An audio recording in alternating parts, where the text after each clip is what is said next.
Good evening, everyone. I'm Tora.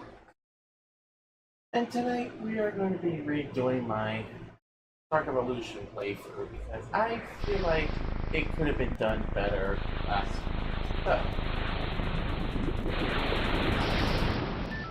what's going to be going on is that I'm going to be starting Dark Evolution over from the beginning. This is the Xbox port of the game, which graphically and audio-wise has the best of different versions of Evolution, but it is ran only at half the frame rate of the other versions, being a mere 30 FPS compared to 60 FPS. Hello, Puppy Ninja.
Land, a world born of chaos, an unholy offspring conceived during the death of a universe. This world has known nothing but suffering, death, and war, dealt out for centuries by an unending succession of madmen and tyrants. There are other worlds bound to the Lost Land, other peoples that have suffered as the people of my world have suffered. Tyranny, it seems, knows no bounds. And cruelty wears many faces. Bruckner.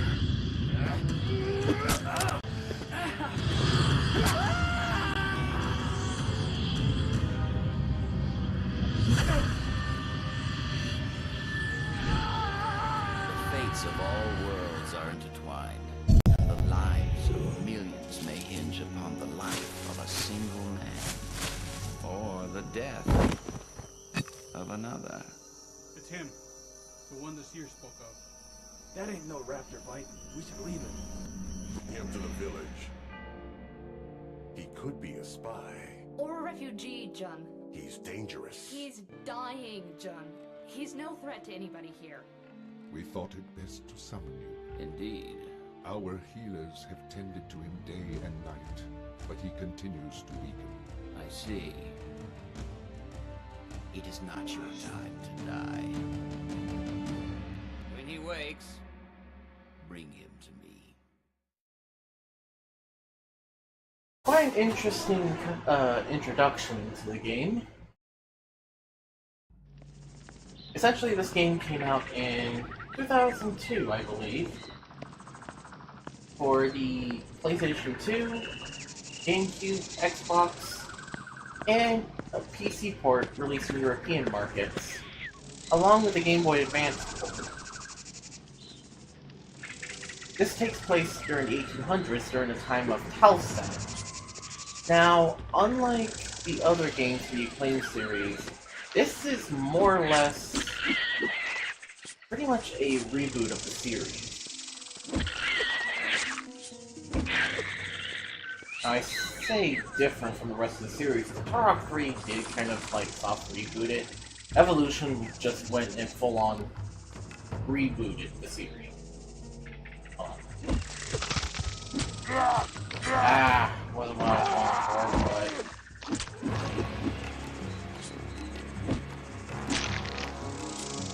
well.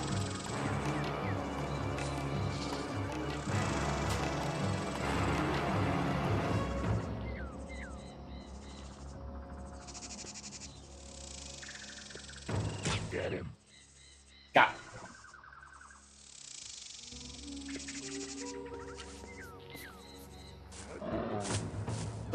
So this took place in the 1800s, where Talset and the Sakura Nation were planning to escape the Confederates into Mexico to try and escape there. However, Captain Bruckner and his Confederates arrived and basically wiped out the entire Sakura Nation, leaving Talset as the sole survivor. However, in an attempt to fight Bruckner, he did throw him off a cliff, but in the process, he fell into a portal as well, bringing him here to the Lost Land.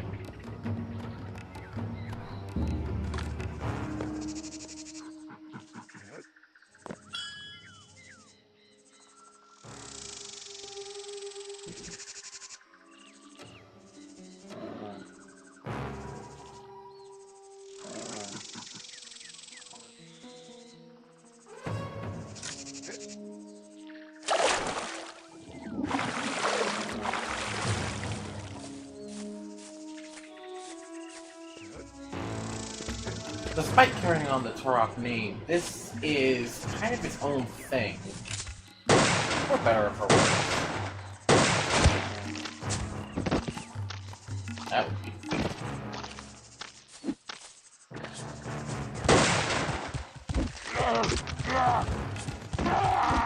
Yes! Come on, you maggots!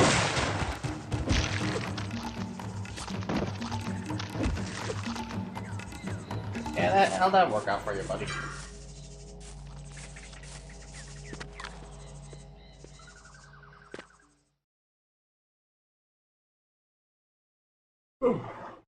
Like with Turok 3, Evolution suffered from a rushed development cycle. However, unlike Turok 3, Evolution was a whole lot worse. As you can see, the issues that Evolution had dealt with mainly also stemmed from the fact that Acclaim was just going under at the time. A bunch of advertising stunts kind of led to death knell for Acclaim. And coupled that with a rushed development cycle, then this game was a complete and utter mess. The PC port that was released in European markets was so badly done that even if Night Dive wanted to make a remaster, there would be basically nothing to really salvage from the PC version.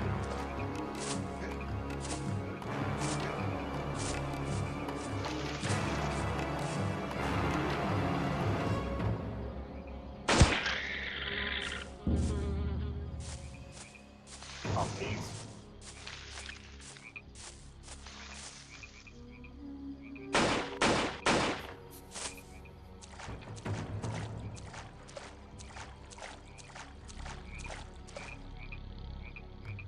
Little turtle. And a toad.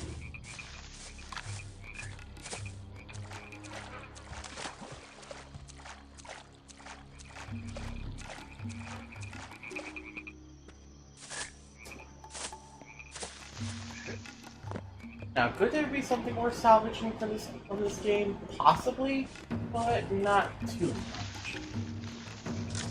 Now, the tech bow is already the better upgrade for the bow, or it's not the better record, but it's already picked up on a second level, you'll find that you're gonna have to get used to this one because one of the problems with the original version is that, or this version is that they take away weapons every so often. They say it's to save up on memory, but that could also be just because of the fact that the game was just not very well optimized.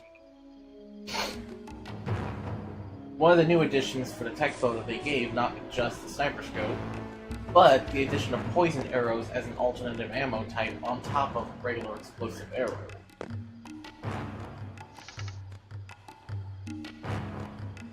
Reloading ain't gonna help you, buddy.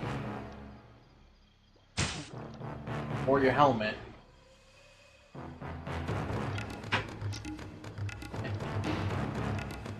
If they're not left killing over on the floor, they're just going to be keeping their guts out. And then keel over.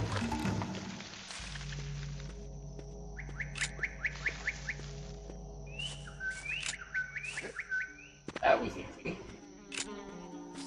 And already maxed out on pistol bullets.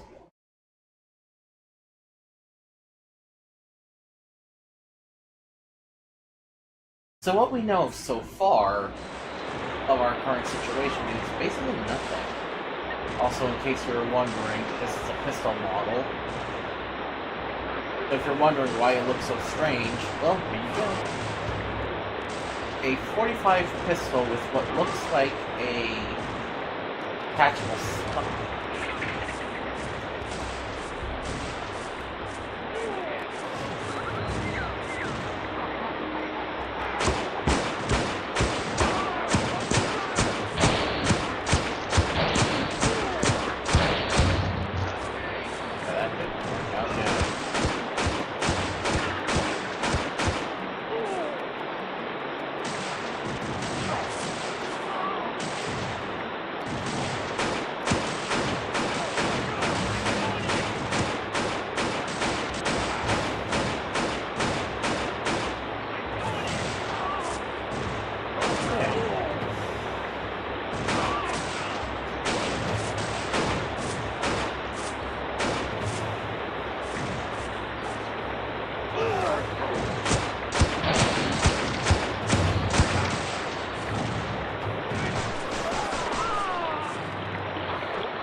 Lost my heads.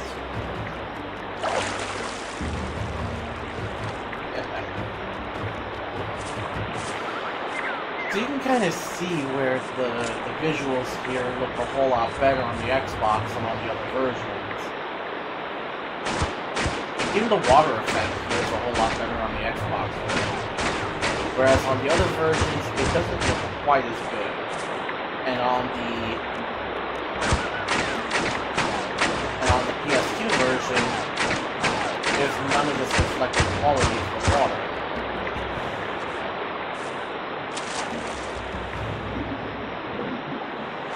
Instead, it's just a flat texture.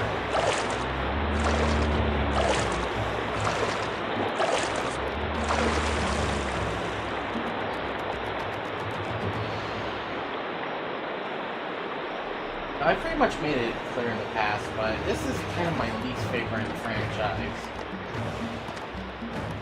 But I am streaming it just to kind of see how this port plays out compared to the other versions that are available. Now with the PC version, not only was it a mess kind of like code-wise, the controls you could barely rebind, and even then they don't stick. And on top of that, the audio was actually very poorly done, as the PC's audio was not the Xbox's uncompressed version, but the heavily compressed PS2 audio. Which, yeah, that's not a good thing at all. Even though visually it takes from the Xbox version, the fact that the audio is so screwed up that it uses the PS2 versions, well, that's not good. The GameCube version is kind of the best of both worlds. It's the graphics are not as good as the Xbox version, but it has better audio than the PS2 version.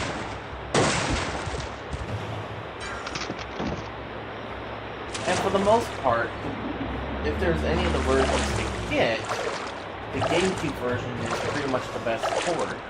Although it's not really saying too much because it's still asking the question of, well, which version of a bad game would you rather play?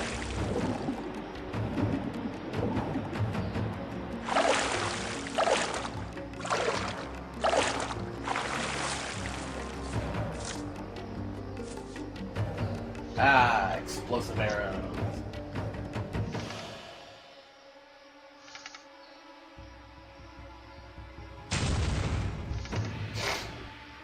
Didn't even see it.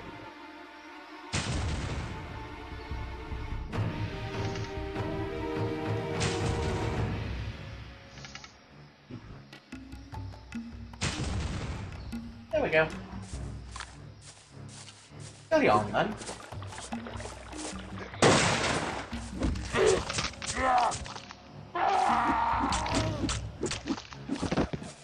Now there is a tie-in comic that acts as a sort of prologue for this game. It reiterates what's seen in the intro, but it also kind of adds its own thing with Halset trying to fit in with the river village. Basically, the people who saved him in the intro.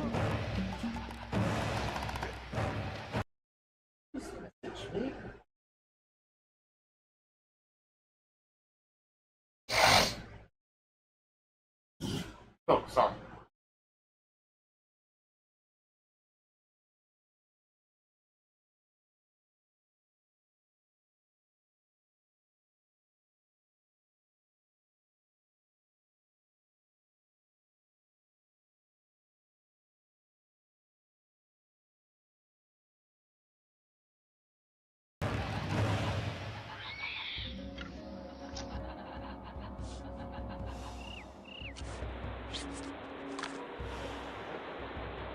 So when it comes down to multiplayer, the PS2, GameCube, and Xbox versions are really the only one that have multiplayer, but none of the versions have any form of online play.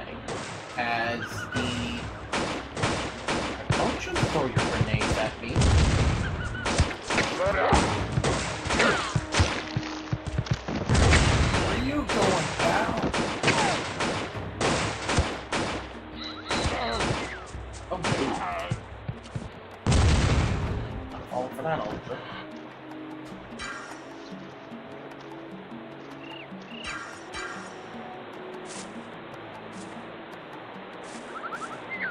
Almost died there.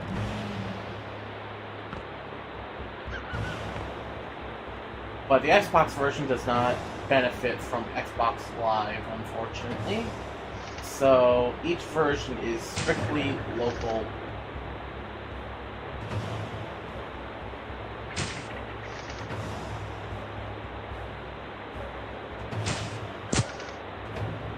You're really gonna try to hit me from all the way over there.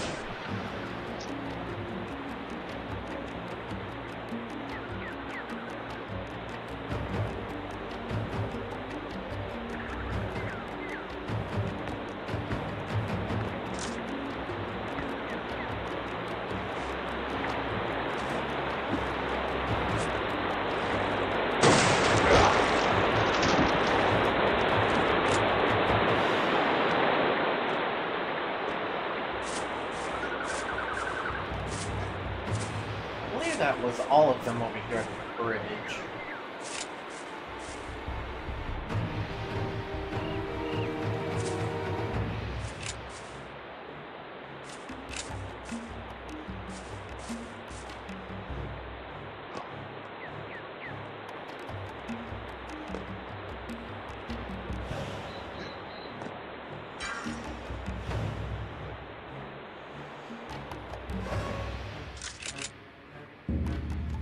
fully stock on everything.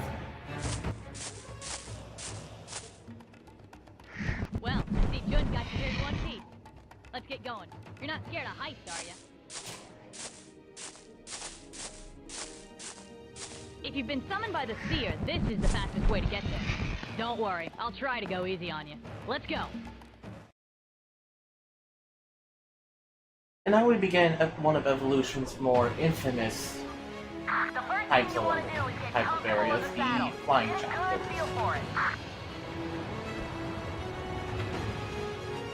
Honestly, the beginning flying chapter here is decent. It's not the worst, but it's at least a good way to introduce the mechanic to begin with.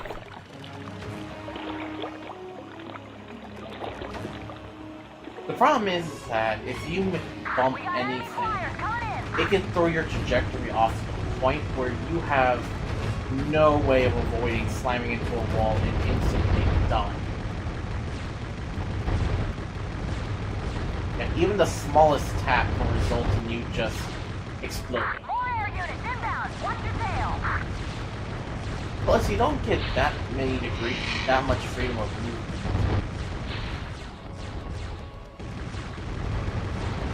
Best way I can describe these are on rails. That's essentially what's going on. You're constantly on rails.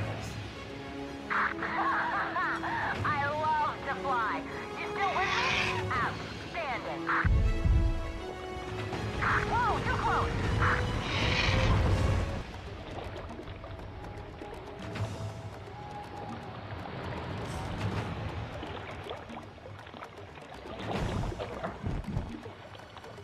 Gonna get a little tight up ahead. Watch those trees and don't hurt my bird.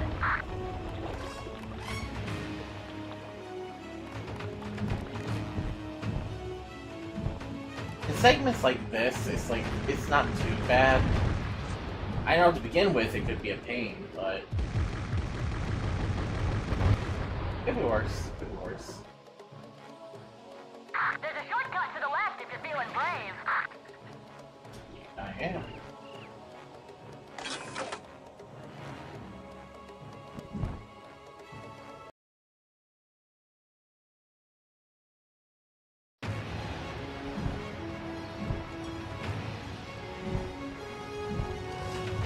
Hang on, man. This is about to get intense.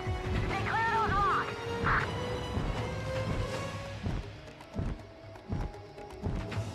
So for armaments, this flying dinosaur.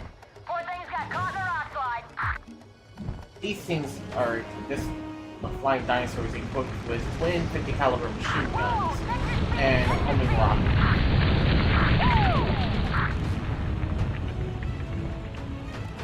We made it. Keep your eyes peeled. There's no telling what's ahead. After that transport jet, don't let them escape. In these larger areas, you can... Nice work. Now, try it out.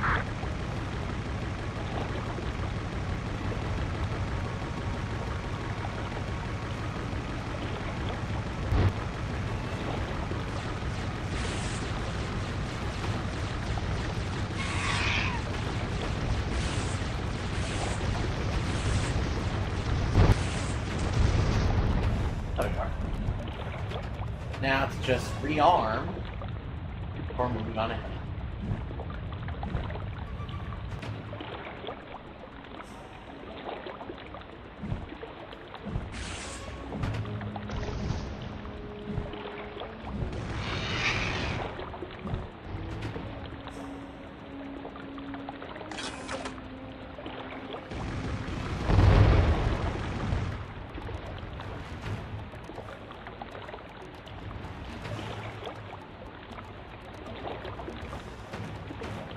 Now, I do feel like that if Night Dive does make a remaster of Evolution, which I genuinely don't see as very likely, it's probably going to be a mix between the GameCube version and the Xbox Ready? version. Take her down.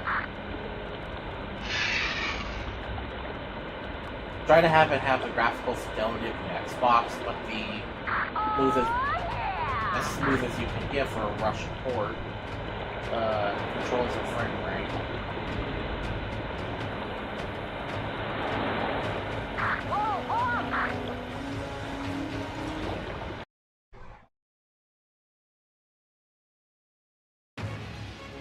One of the best things about the Xbox version is the loading times because it's extremely fast. On the PS2 it was atrociously long, but the Xbox version has it going by real quick. You take point. I'll hang back and cover your six. And for 30 FPS, it's not running that bad. It's actually running decent.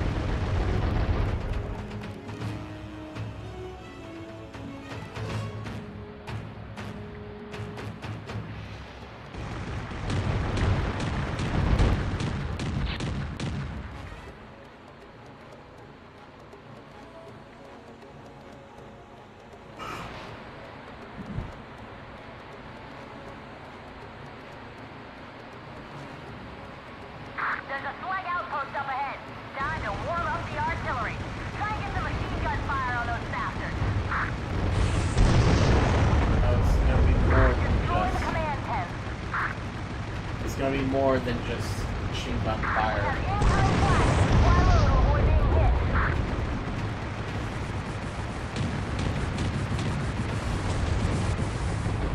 Armor on the ground. Kill those scaly devils.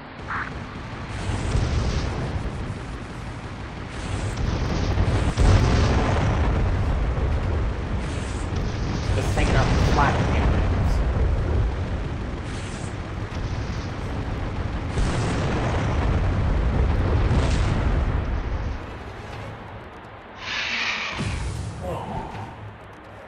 You see, that's what I mean.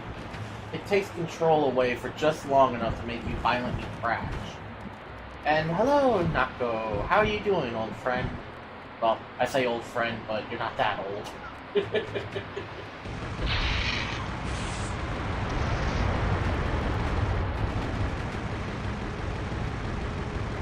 How you doing, Nako?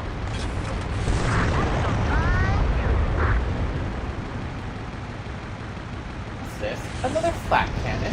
Don't mind if I do. I also love how whenever you destroy those airships or any kind of vehicle, you just see the slaves just fling out everywhere and just fall to the depths.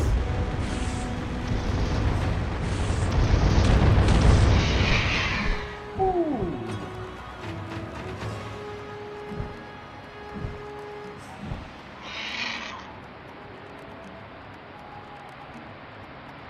Controllers? Yeah, the controls aren't really the best for Evolution.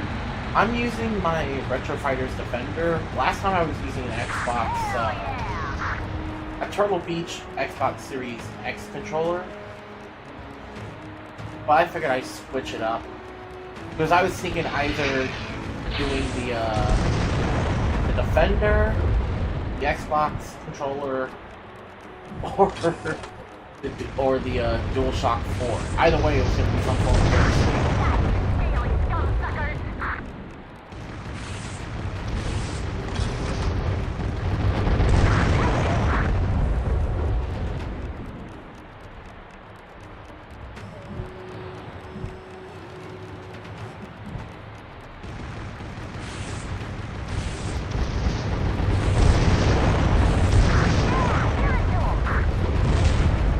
Nice work. Now let's find a way out of here. Hey, that's the last of the command posts. Over here. Follow me into this pipe. Oh, Overdrive. Overdrive essentially transforms our 50 cal machine gun into just this rapid fire death cube. Rate of fire is increased, and the firepower is increased as well. Essentially, it's going to rip and tear through everything, but it only lasts a small amount of time. Whenever you get it, always make sure to take advantage of the firepower that you will wield.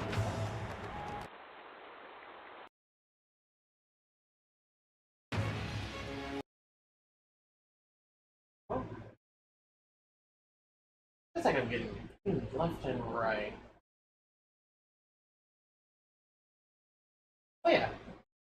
Before I forget.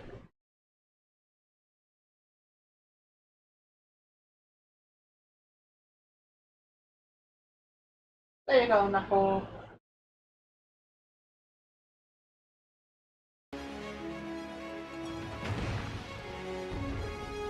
We got enemy flyers coming in. Ooh, almost hit that landmine. Or not landmine, but aerial mine. Kind of funny here that they're just using balloons. Have them be able to fire on the float.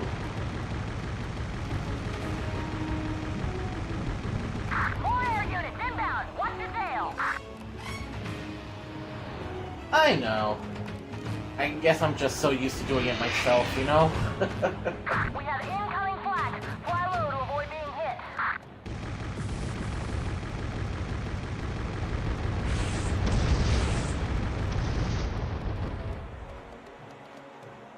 Hey, no problem, Nako. This place is a junkyard. Sometimes huge tears pull in massive parts of other worlds like this.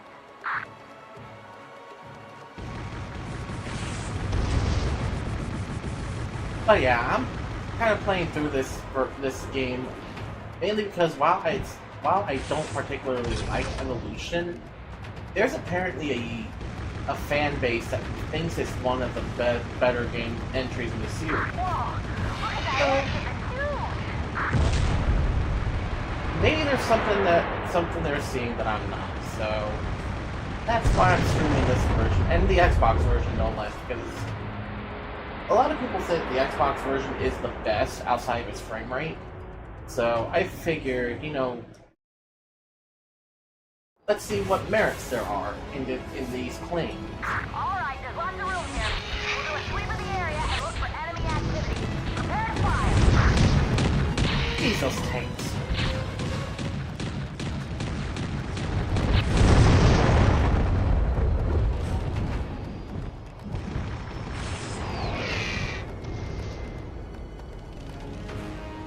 Audio-wise, there's a lot more to listen to in this game.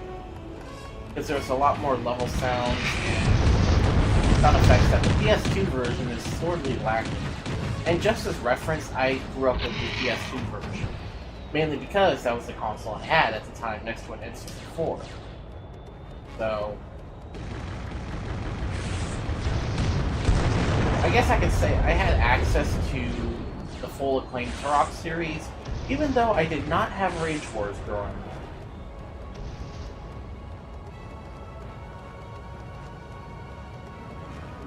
Perhaps I'll stream Turok Rage Wars at some point in the future, because that is another game worth streaming, even though it's gonna be a very long one if I decide to go through every character. Ooh. Enemy airship approaching!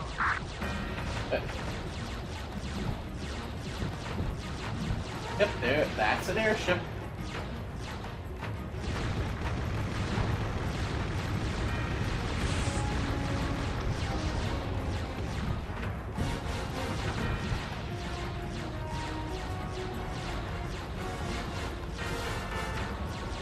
See if I can get the overdrive power up here. I can find an entrance and get to it without dying.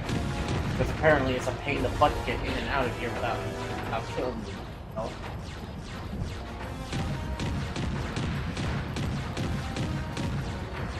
Biggest hurdle is finding an entrance that will have them.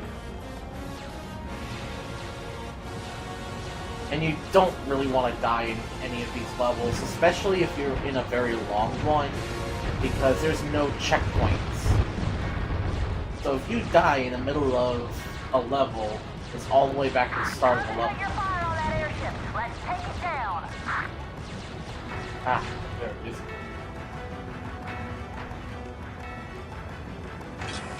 Oh no, that's rocket ammo. Wait, I keep looking for that good old overdrive, I suppose. Is this where I can get it? Yep.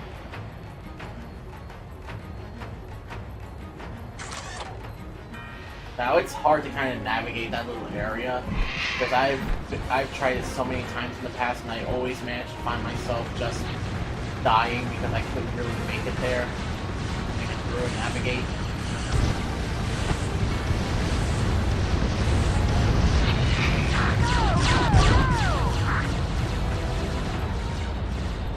Alright, overdrive's expired, but I did decent damage already. That overdrive does significant amounts of damage, so already that thing looks like it wants to pop. Hello, Fox. Oh jeez. I need to break off attack. Yeah, you take damage real quick.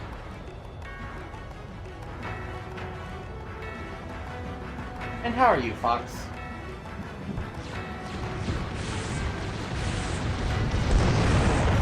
There we go. Alright, looks like we're all clear. You did well, but the opposition was pretty light. When things get really hairy, we'll see what kind of combat pilot you are. Now let's go. The seer doesn't like to be kept waiting. And there we go, we cleared chapter 2. Nice. I got water. Ice cold water.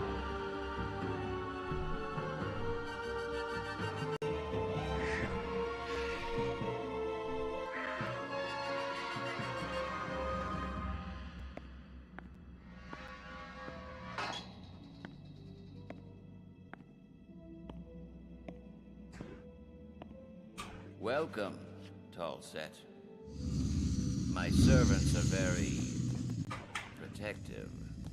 I assure you, you are in no danger. I am called Tarkeen. I see that you have mended well. You healed me. Why? Our destinies are intertwined. I am cursed, you see. I have been held prisoner in this land, bound by an ancient oath to a dead god to seek out the son of stone. It is true that I drew you to the lost land, but my actions were ordained by prophecy, as was the fate of your people. I have brought you here to accept your destiny. You must accept the burden. No. You have no choice! I have searched for hundreds of years to find you. You are the son of stone. Accept the burden and release me! I will not.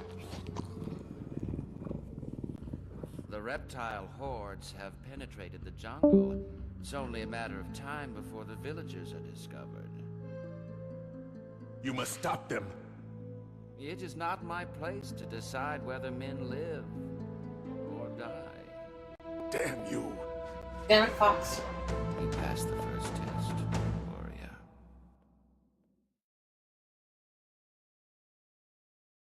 Fox, you legit made me think you jumped into the... Jesus, fuck. Plus, that cutscene didn't really explain too much. Like, it explains what Tarkeen did, or why Tarkeen helped Talset, and what his motivations are, but it didn't really give Talset much of a way of characterizing himself. We'll overrun these pink insects and be feasting on them for years.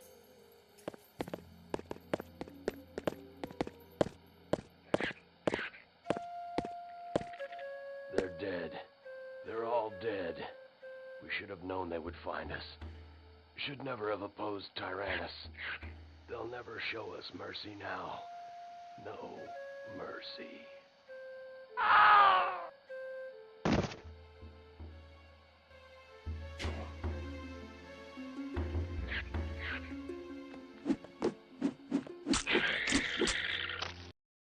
Also, something's going on, because I'm only getting audio out of the left ear.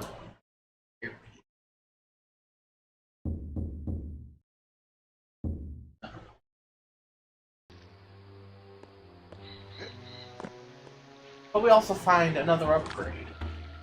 This chunky looking pistol becomes a sniper rifle.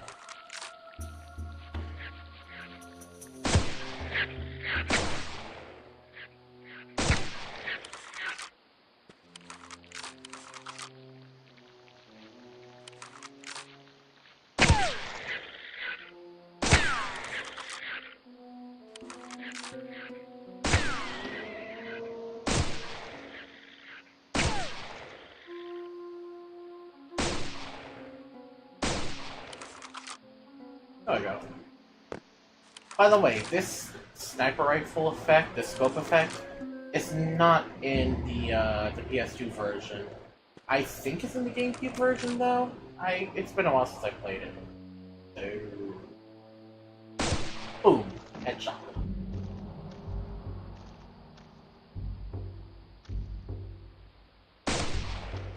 And there we go. 2 shots, 2 kills. I kind of find it amusing that they have a pistol here that turns into a sniper rifle because it has a collapsible stock and just a slide-on sniper barrel. Which I don't know how that's supposed to work here, but apparently it works.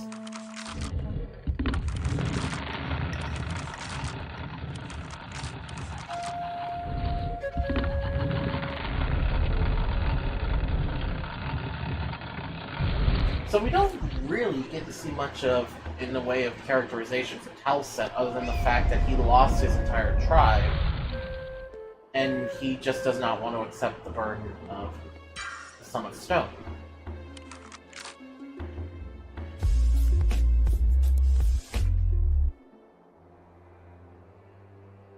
Fox, you want to talk about that?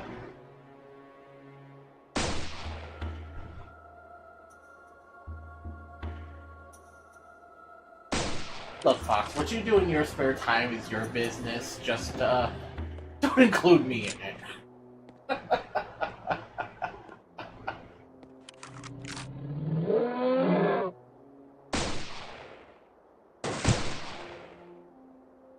Really?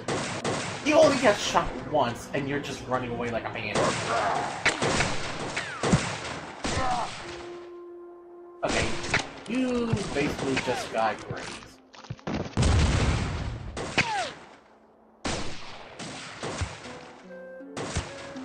Quit shooting the beer!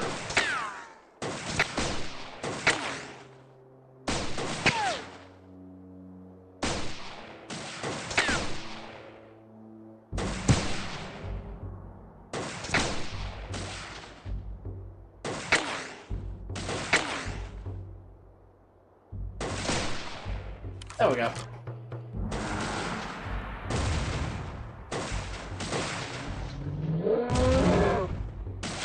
I feel like you're gonna do it anyways.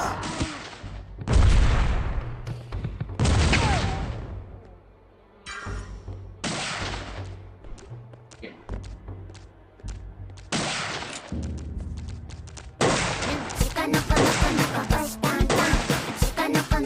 What the hell is this?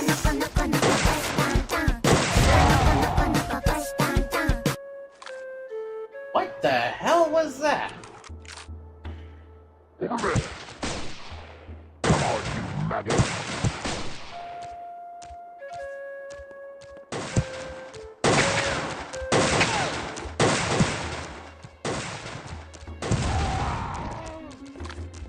Go! Our snipers. And you really want to fight? Oh, dang it.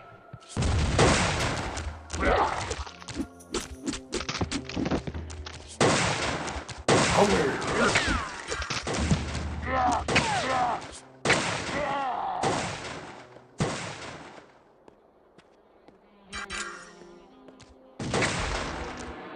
Oh, dude, that's a shotgun guy.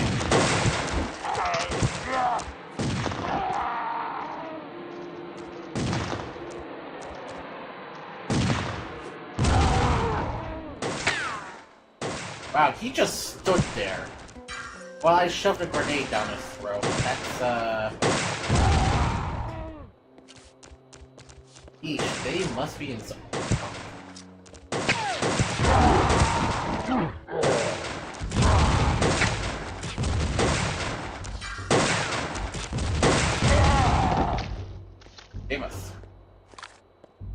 They must be in some real big hurry to die.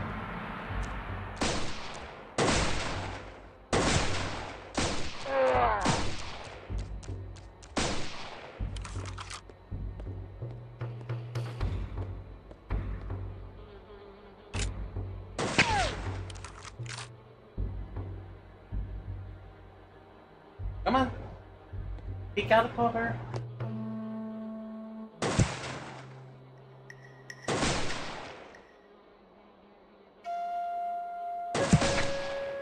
Damn it.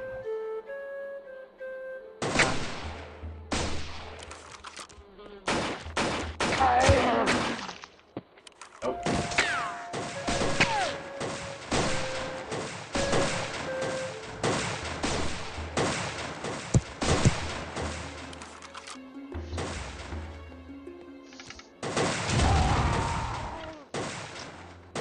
And because you are a grenadier, you get the poison arrow.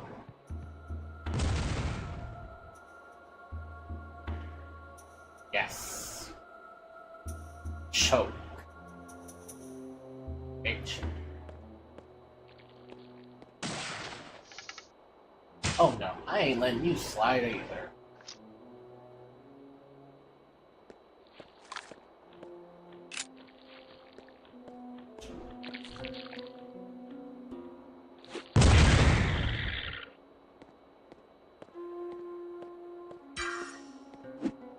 Kind of an overkill way to deal with compies, but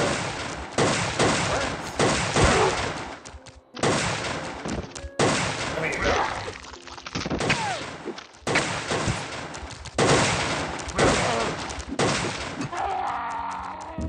I'll take those grenades.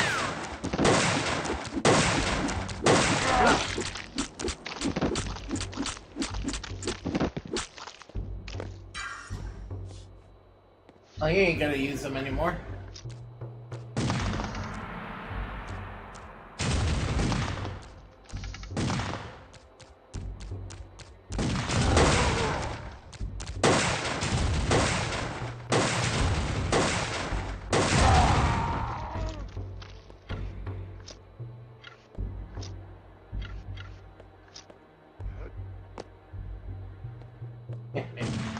Oh! Hello, shotgunner.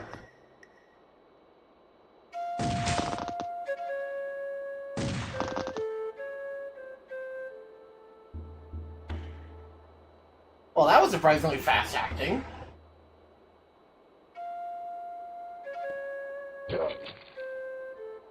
Also, don't ask where I shot him. Don't worry about it.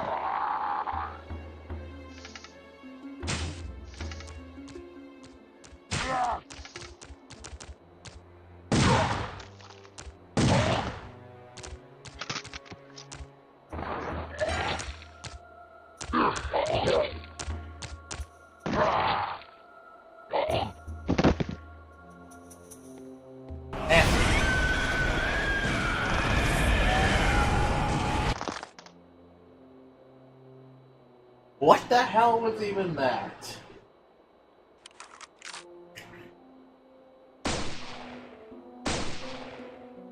Fine, we'll get in. Oh, come on. There we go. Took his legs out from under him. He ain't gonna be needing them.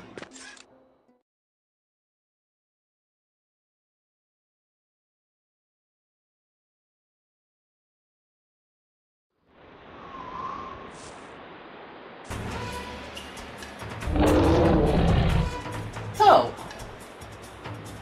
anyone want to mention how this is a fucking T-Rex early on in the game?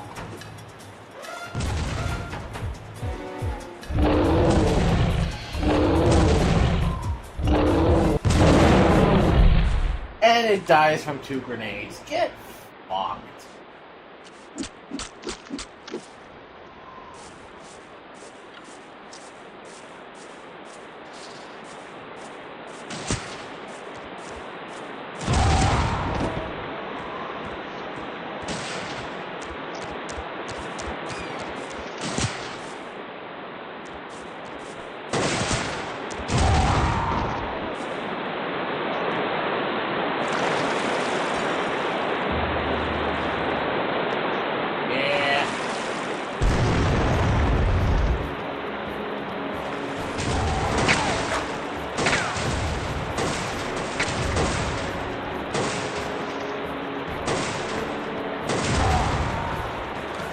Just because you're wearing red armor doesn't mean you're not a red shirt.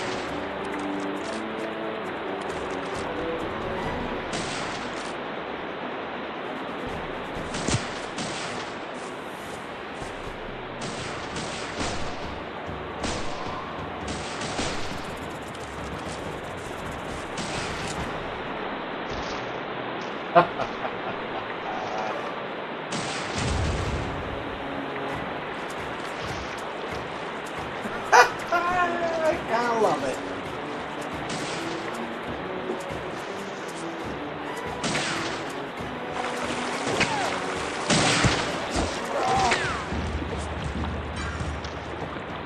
You're the worst place to put a scout.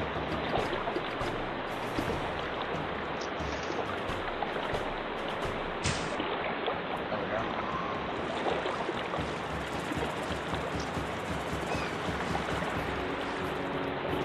It is kind of funny when you think about it.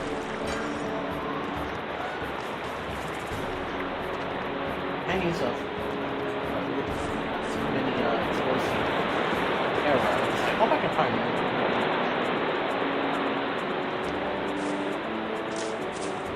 Hallelujah! Found more.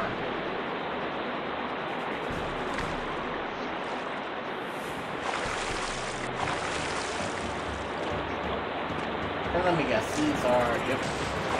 Now watch, as I force these guys off a bridge!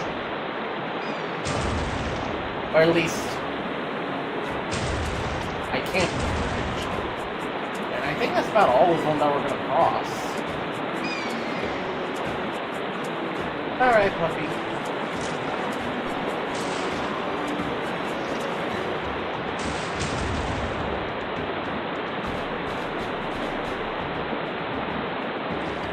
On the way down.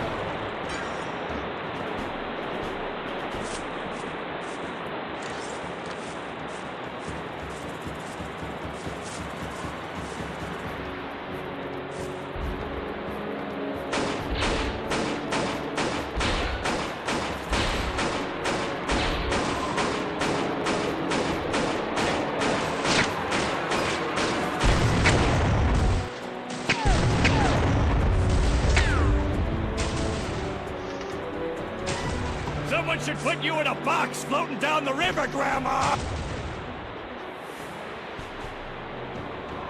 Are you gonna lead by example then, Fox?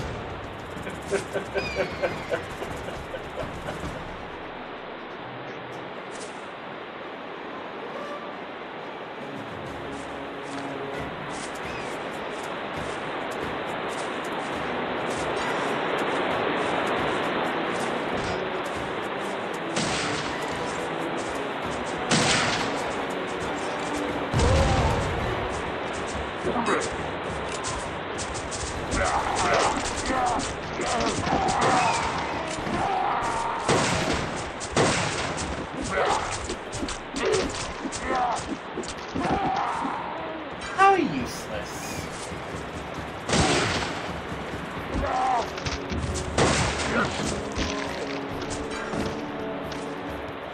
Oh, shotgun shells.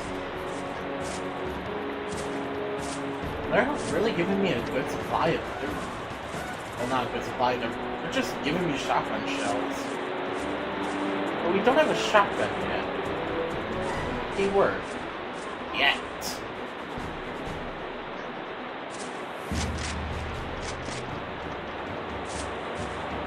There we are. I'm not a big fan of the design for the shotgun. I kind of prefer the auto shotgun design from Dinosaur Hunter and Rage Wars, but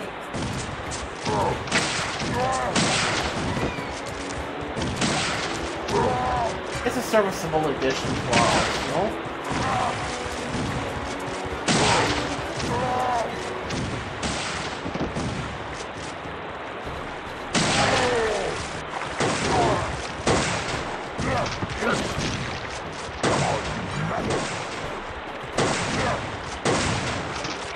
Get fucked.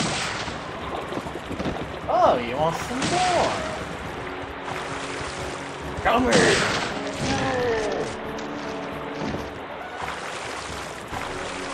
Terror bird.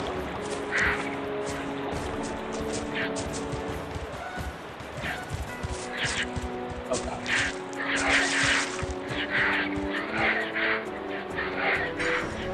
Jesus.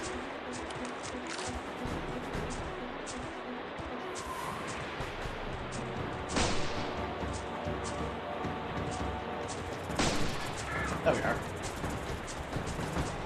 And then I ain't about to let you suck. Wait a minute. Thanks. There. Die properly.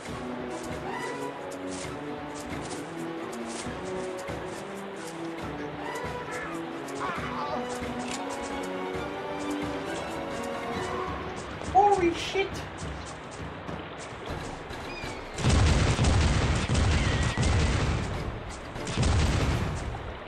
How can the same shit happen to the same guy twice?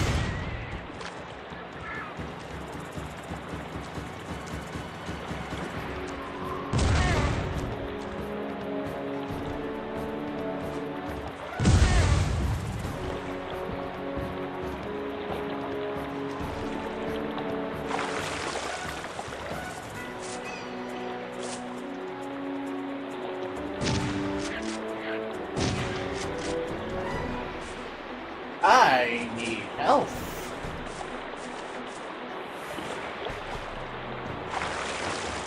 Surprised that it left me on the edge of death here,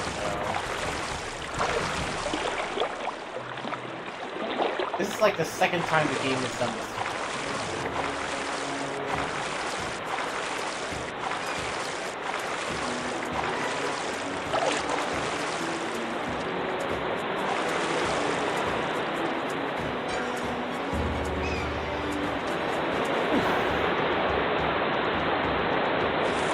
The fact that it put me at 50 instead of 51 tells me everything I need to know.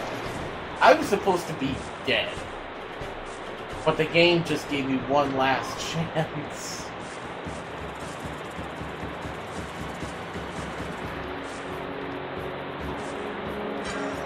And now I'm back to full.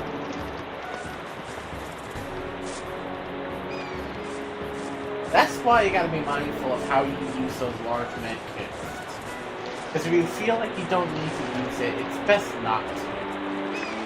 And to just wait until you can get small med kits instead.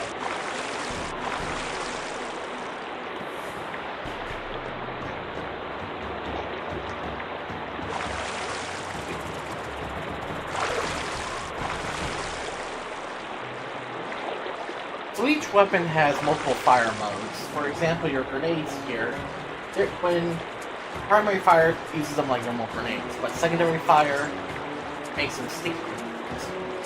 And I'm not sure if it's true or not, but I think these grenades either detonate by proxy, or when you just activate a return to primary fire, and it makes them detonate. I don't get how that is supposed to work. Shotgun, its secondary function won't be unlocked until the next chapter.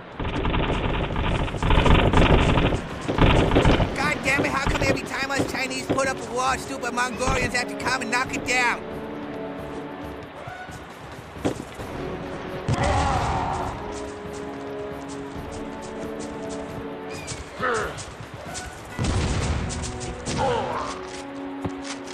You drop down to my line of sight, just run in my face.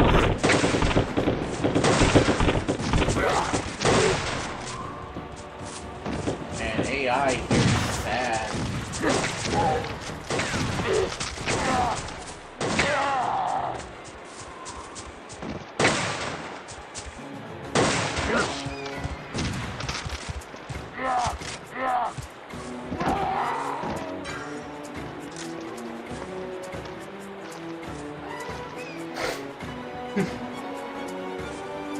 The saddest part is the AI is supposed to be extremely advanced. So the fact that they are like this is kind of pathetic.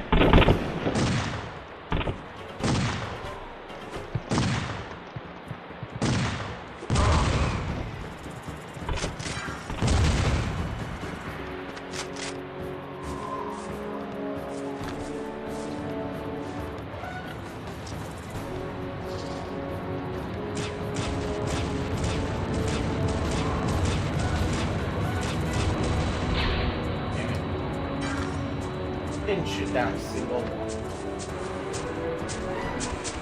Oh, there.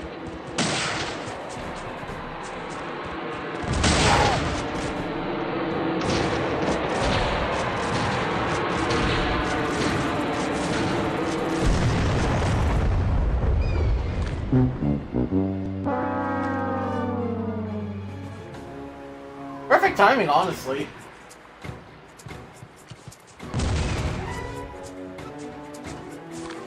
There he is. Shit.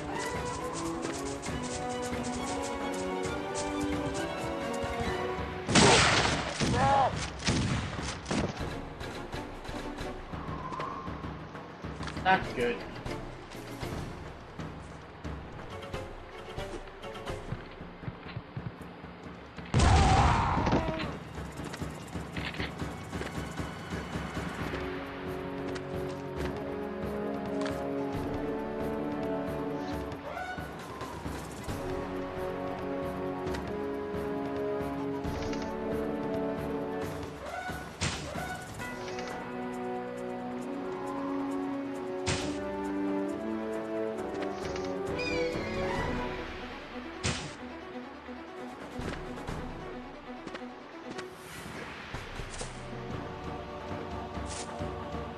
Where's another one?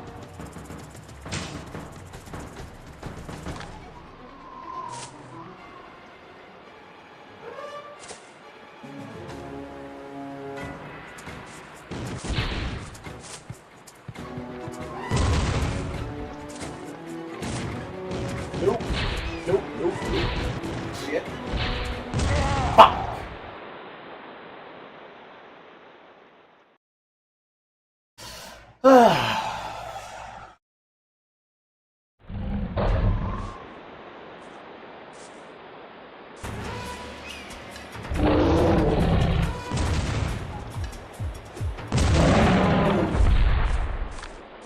How sad.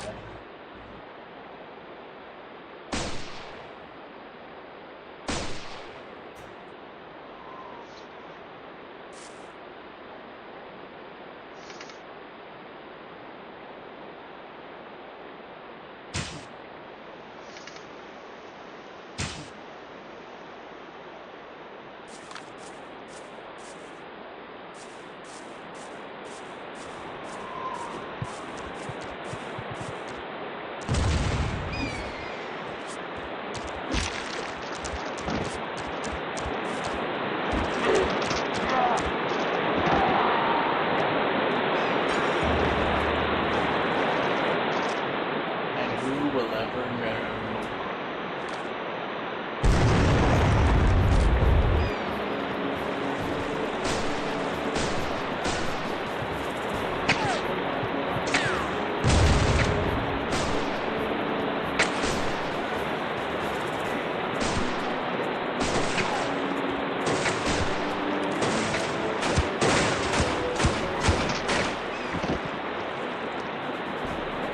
Did you really think I was gonna spare you? Don't make me laugh.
into the grenade!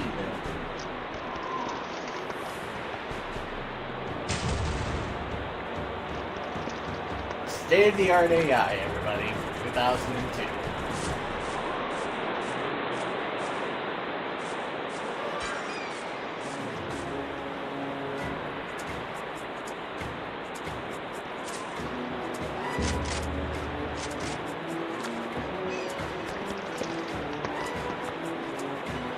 I see that sax. Oh, did not mean to pick up that map.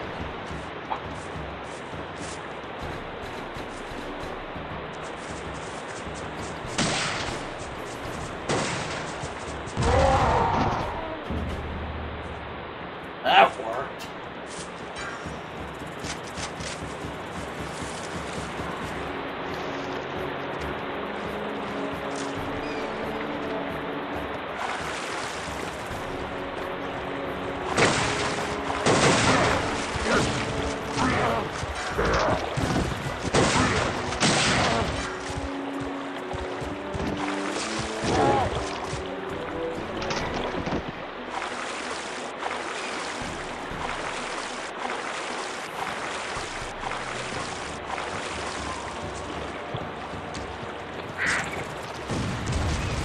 You just kangaroo kicked me.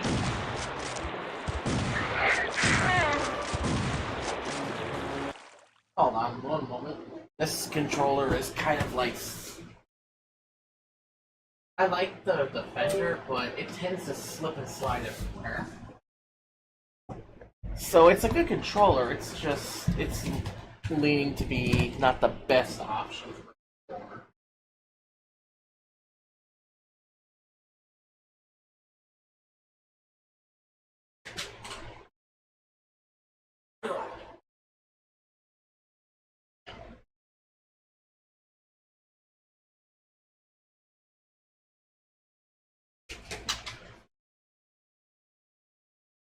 No, that wasn't the controller, or the USB plug I was looking for.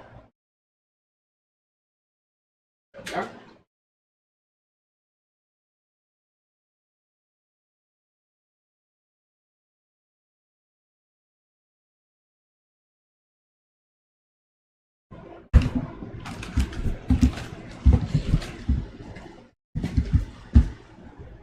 That moment when you have so many controllers, you can't really decide on which one you want to use. You know, I'm just gonna embrace the heresy.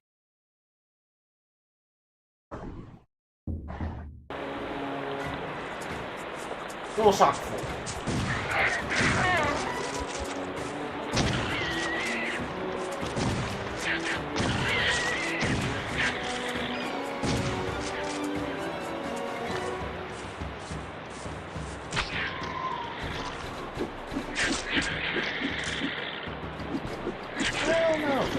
Actually, yeah, I know, indecisive, but I think I just got the true heretical idea.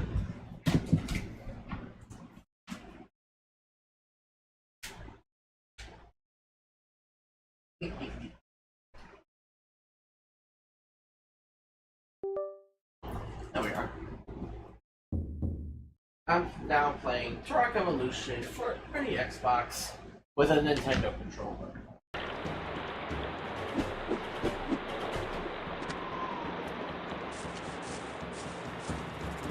Now we have reached Platinum shitpost. Actually, it feels a lot more better. It feels a lot more comfortable to play.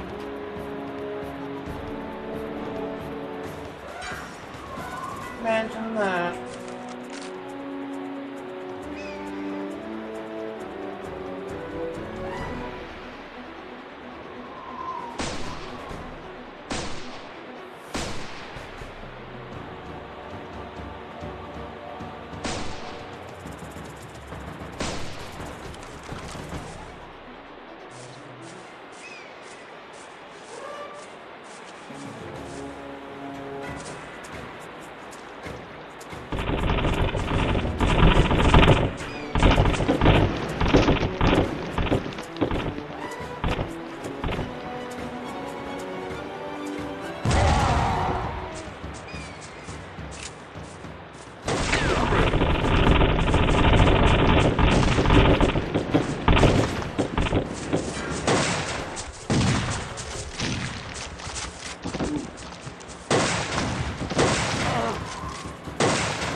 really trying, are they?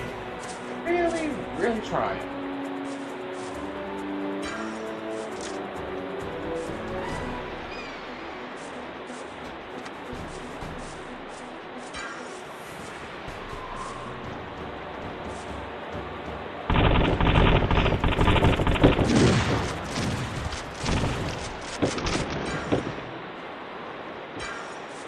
There we are.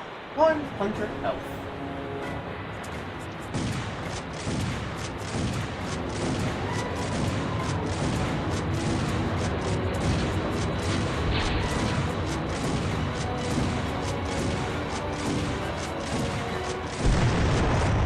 There we are. Don't have to deal with that.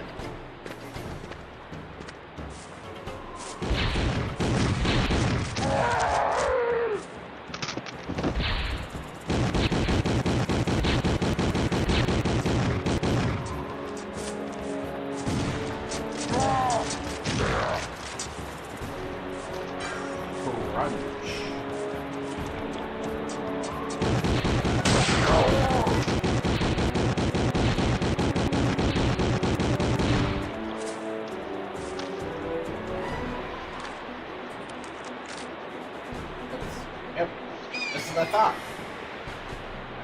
I see a bitch.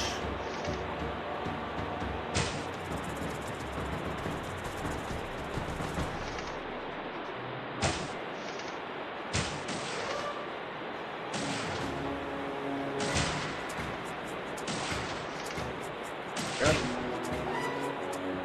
You were not raised.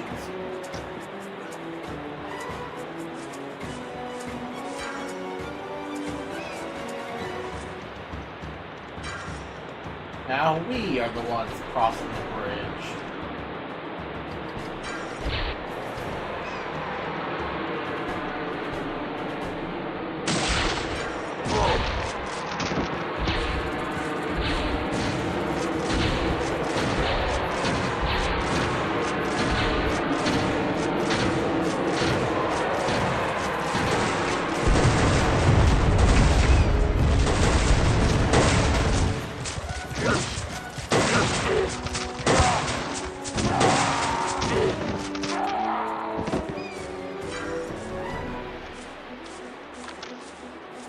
Now, don't you think that was kind of rude?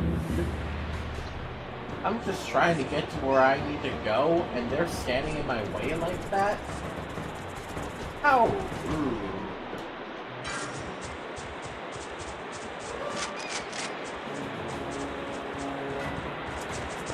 Over there! There he is! Walk grenade, bro.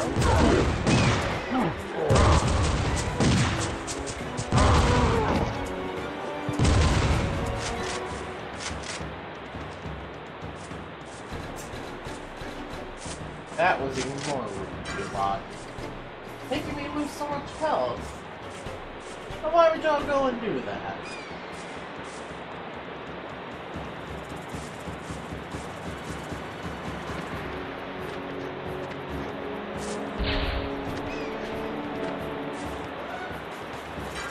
Another ship?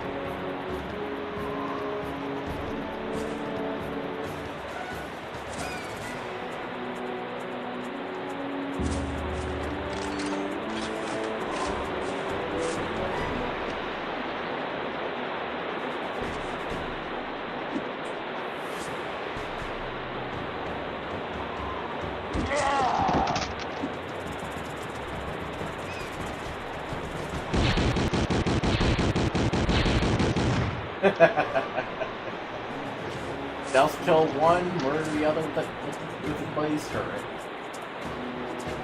Love it.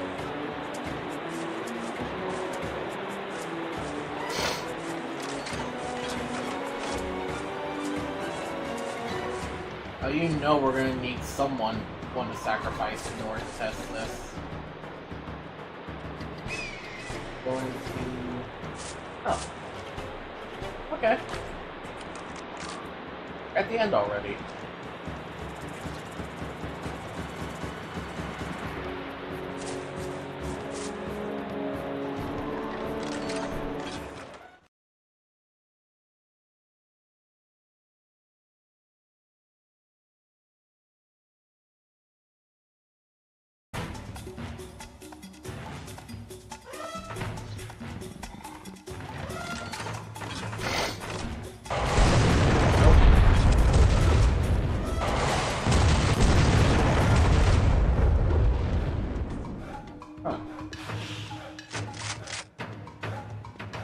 Saber-tooth tigers don't seem that very threatening when you have a rocket launcher.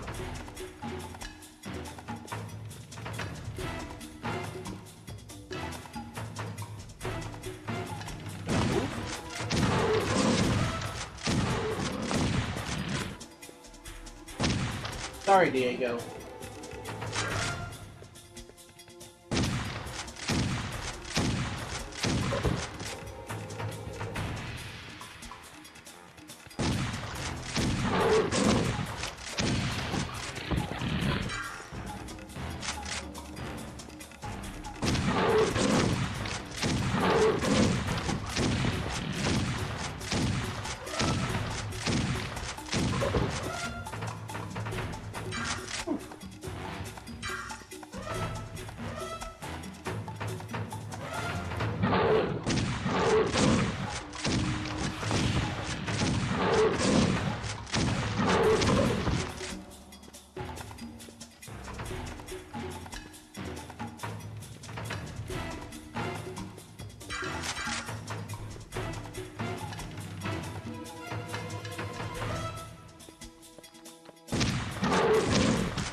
If you didn't pick it up at the last level, there you go. Rocket launcher.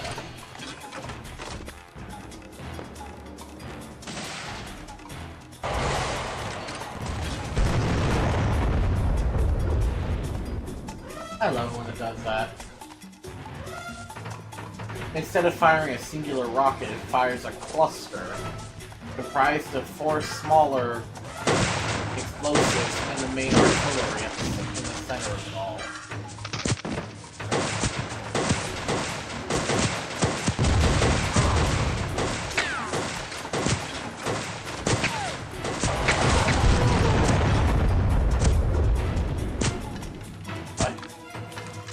What? Oh.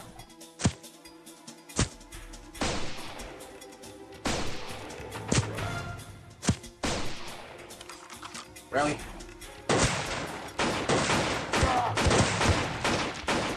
That's it. We spent the time it took him to get, the time it took me to pop off 2 shots and kill him. He took so many and missed every time. What are they trading these legs with?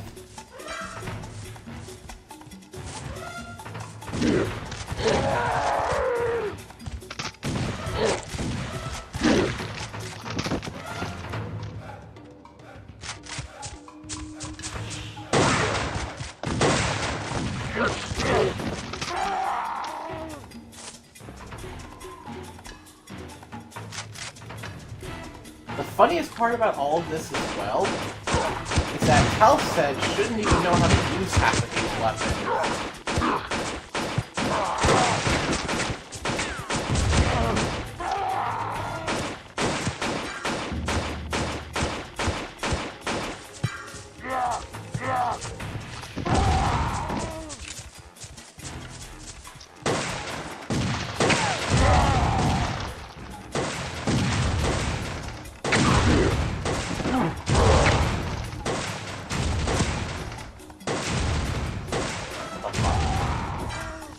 Yeah, that's an interesting plot hole that they don't explain.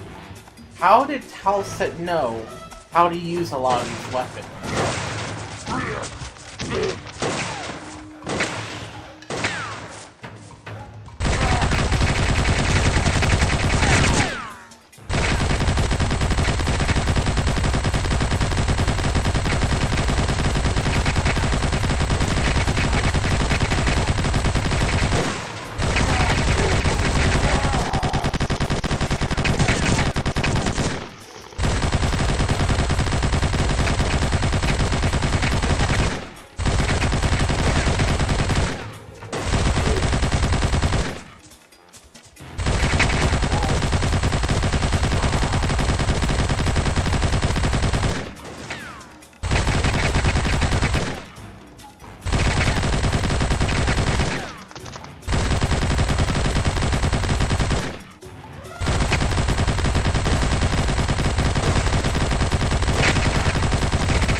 not the worst way to handle a turret section. And another controller swap. I can't really seem to get the right balance with the way these things control. It's like either I'm slipping and sliding everywhere, the controls are a little unresponsive. Now, I don't know if that's how the original Xbox version was, or is it just my choice of controllers. Either way, it just does not control the best.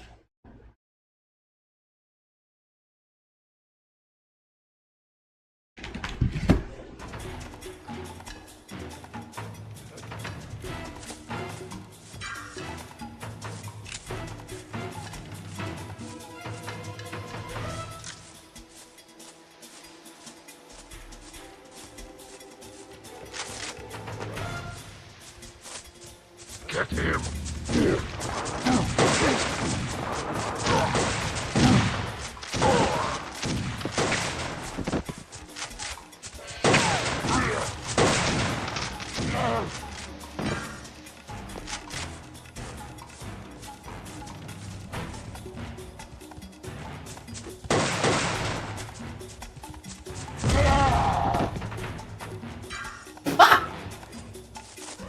Oh shit.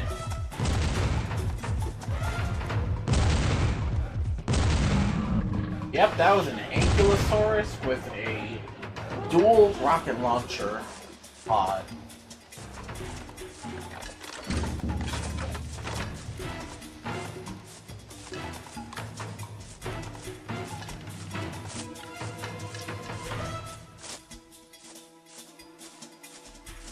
Huh, what's beyond this gate?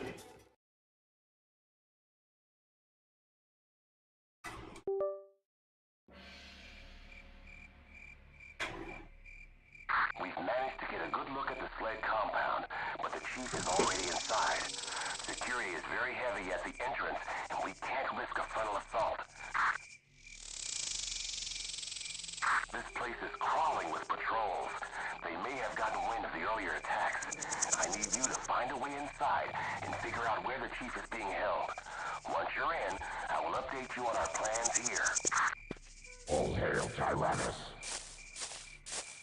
Oh, nice puppy. So now we're in chapter 4.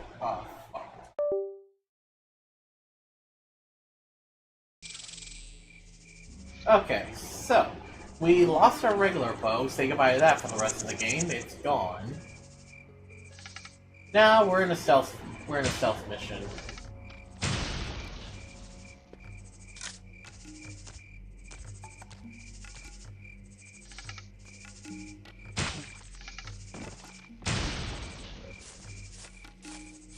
The goal is to be as quiet as possible.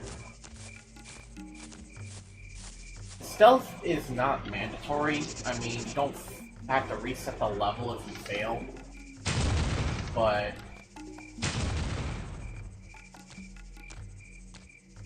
you won't be able to make too much progress if you don't. Or if you get spotted. Get to all who oppose us.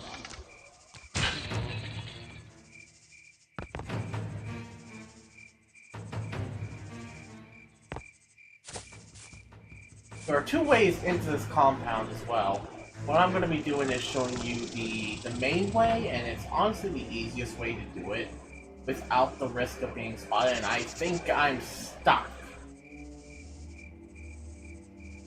Am I really stuck? Okay, never mind.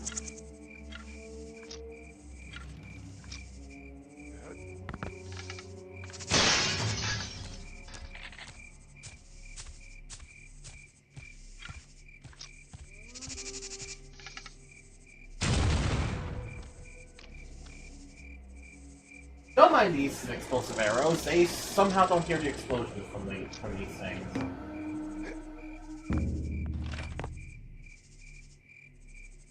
Talk is detailed to the feeding grounds at once. And we get access to a new gun, the Flechette gun.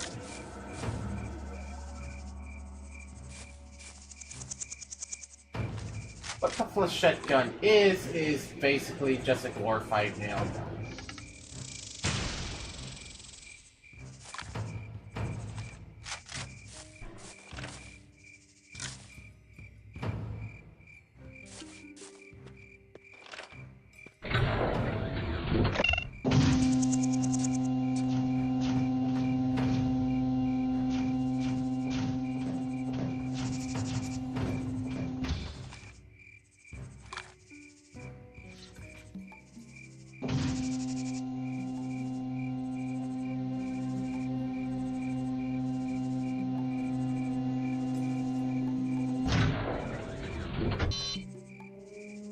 Battle is glory.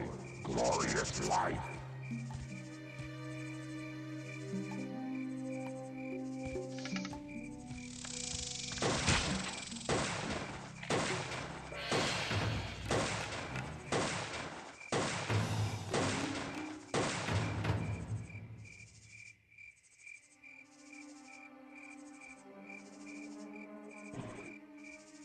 Must have been nothing.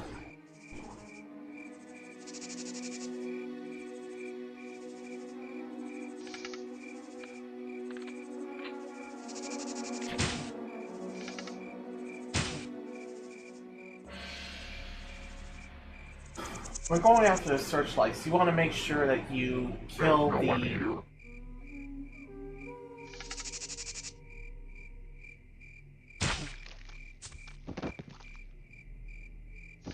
If you see one of these guys up here near where the Scheduled for dawn. Attendance is mandatory for all off-duty personnel.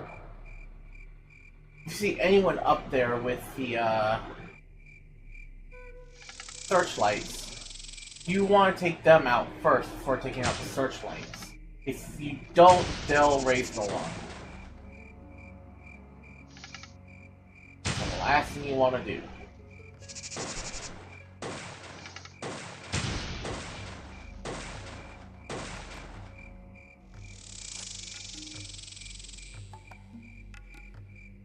Raising the alarm ain't the end of the world, but you will be dealing with more slave patrols coming out until the alarm is off.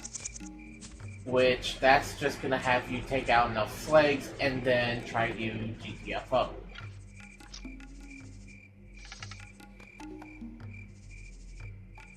Glory to our Lord and Master, Tyrannus.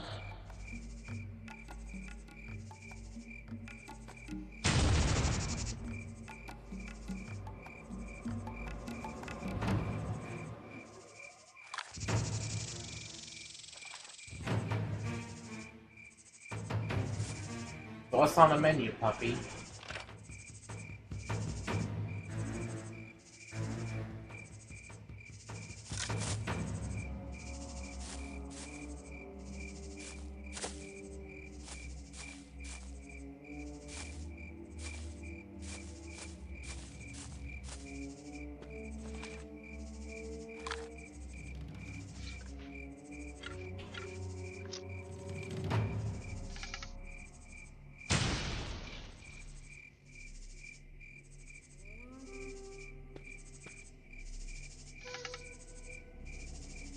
Weapons Masters to the Forge. All Weapons Masters report to the Forge.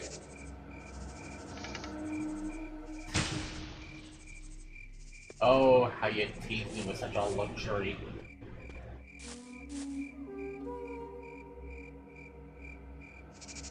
Let's see. The tech bow is basically the most useful weapon you can have for this section.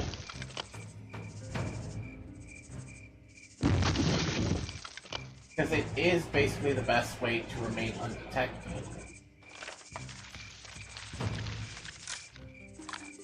As long as you got a good steady supply of arrows.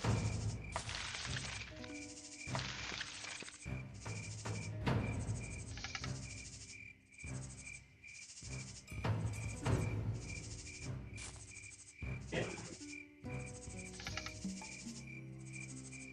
Perimeter patrols. Shift change in 1 hour.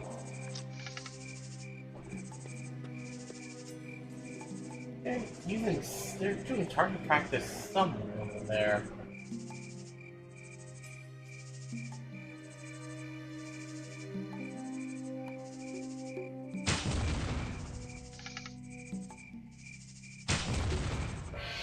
Right up the bomb.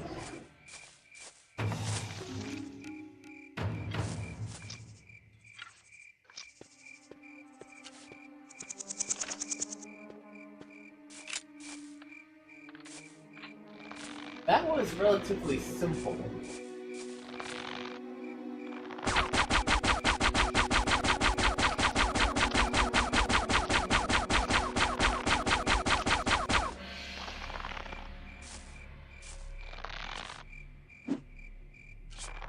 kidding me? All troops must be locked down by 1900 hours.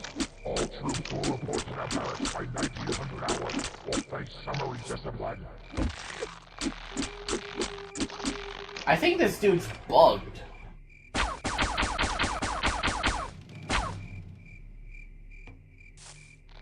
But anyways, we're too late to save some of them. They've already executed them and are using some of them as target practice.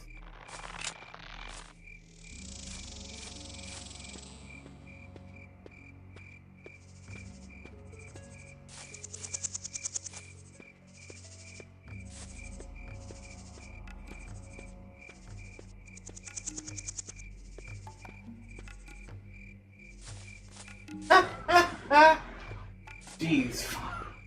But you're not wrong.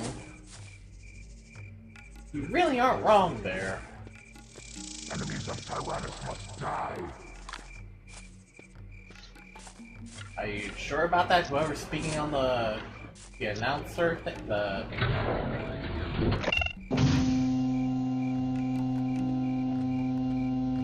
don't even know what I'm trying to say anymore.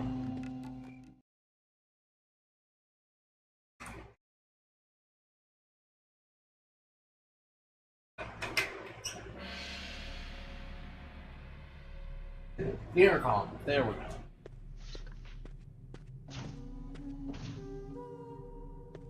All hail Tyrannus. All of y'all are teasing me with the soda and the luxuries. Gee. I kid, of course.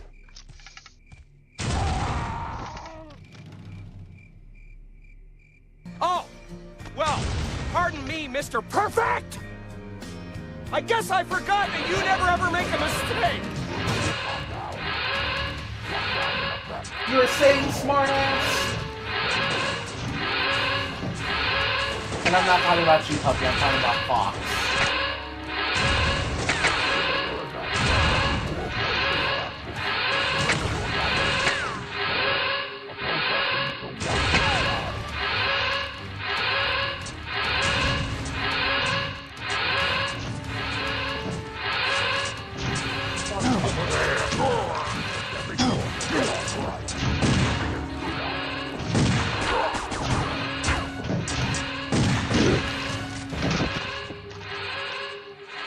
Don't worry, puppy. I wasn't meeting with you. And it's all right. I had rights to phone anyway, so I'm pretty happy with that.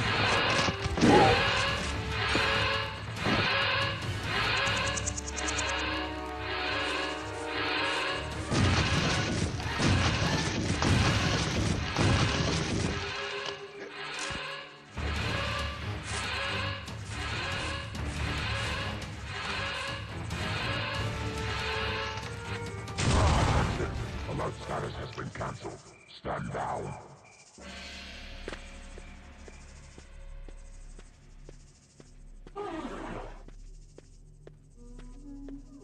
But, that's what happens when you set off the alarm. It's not the end of the world, you just gotta keep out of sight and remove some of the patrols until the alarm cancels out. If you are able to sneak into some of those areas, you might get some more items like this spider mine here.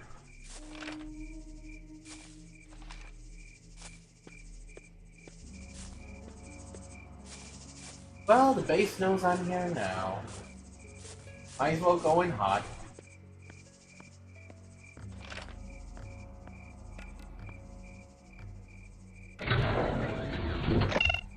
Really, the main consequence of setting off the alarm is that you won't be able to go through a lot of these secure doors because with the alarm on, the area goes under lockdown.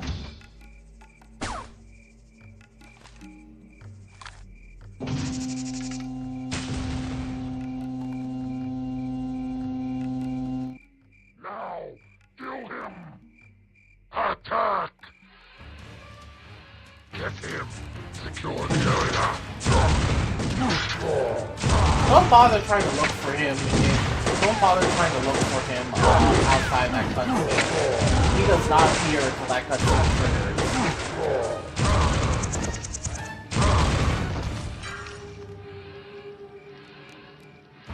He ain't even there.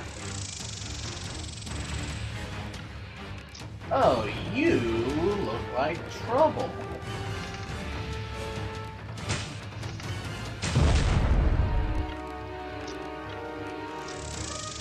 I think this is the first time I've ever seen a flame trooper not take any kind of damage when his flamethrower tank explodes.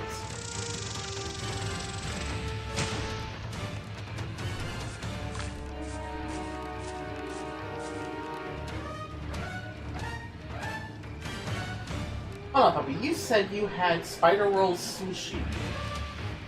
I never heard of that before. I heard of sushi, roll sushi, but not spider roll sushi. Attention, alert status has been cancelled. Stand down. Okay, so Spider Mine operates on under different fire modes.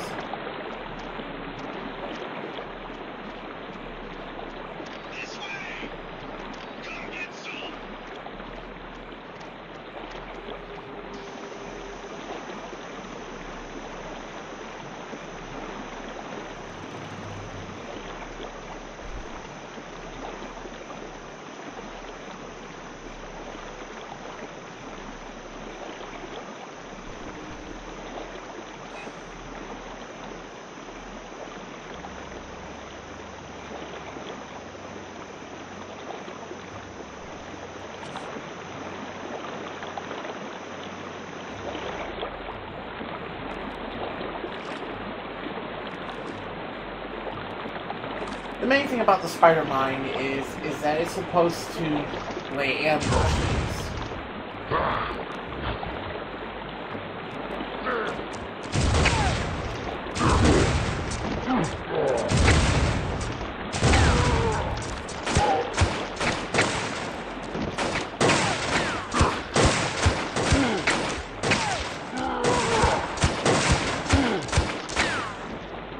So two main offensive options you have. The spider mine is bomb and gas. Basically, do you want to take them out with a powerful explosive, or do you want to take them out with poison gas? Well, specialty roll, huh? And then this little block. This block here actually belongs to the shotgun. As you saw, it gives it a little bit of a barrel expansion.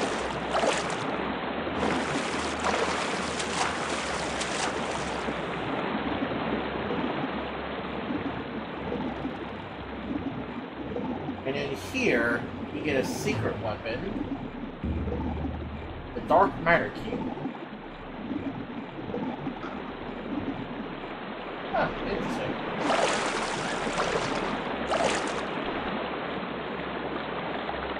So the quad shot barrel does exactly what it says on the tin. Pump it about 4 times. Or really devastating explode or blast.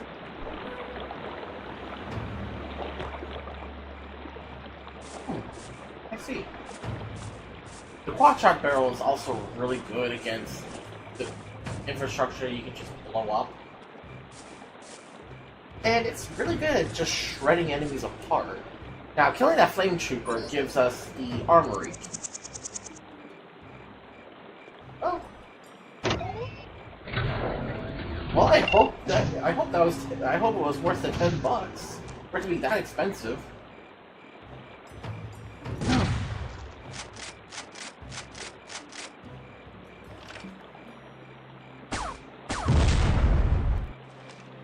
I love it.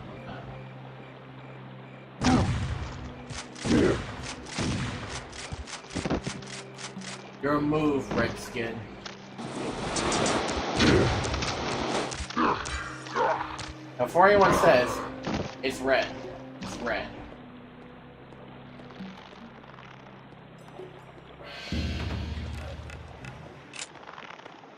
More people for target practice.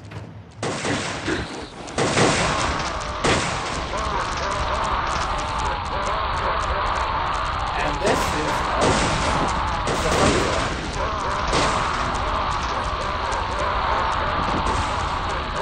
genuinely cannot go wrong with flames. Dark Matter Cube.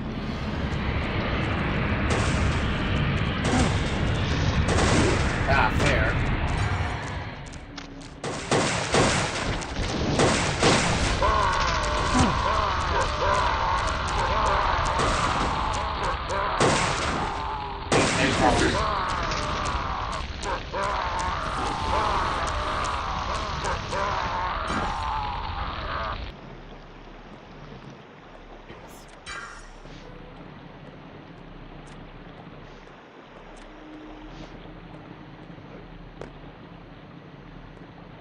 Yeah, that's true. DoorDash makes everything expensive with all the fees.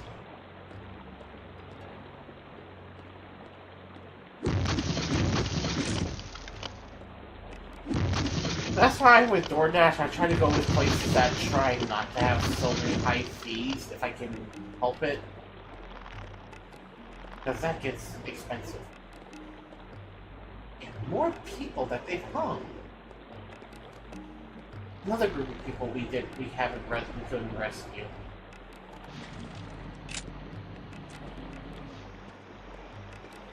So we came out of this level with a +4 of weapons and upgrades.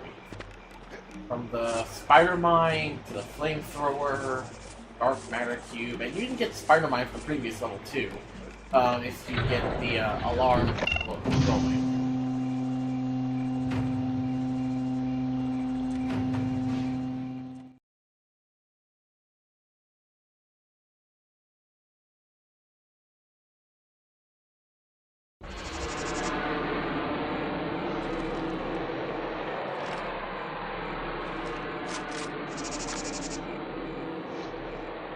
All hail Tyrannus.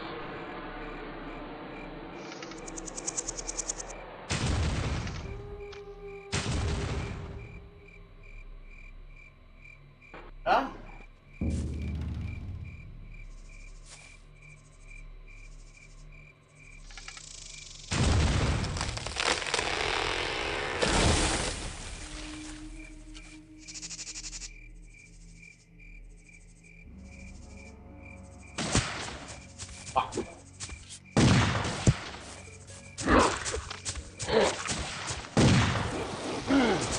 I'll take kindly to that, sir.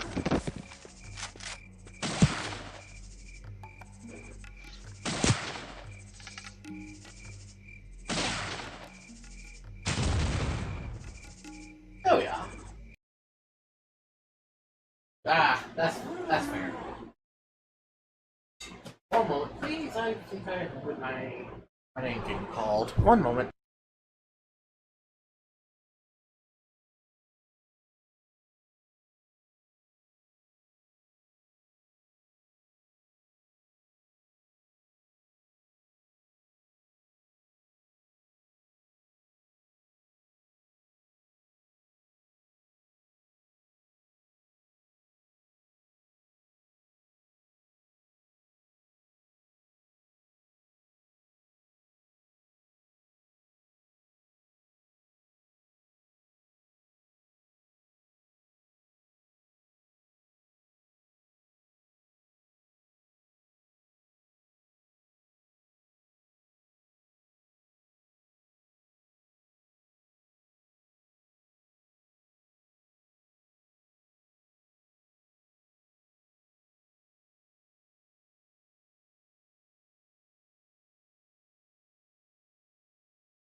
I have returned.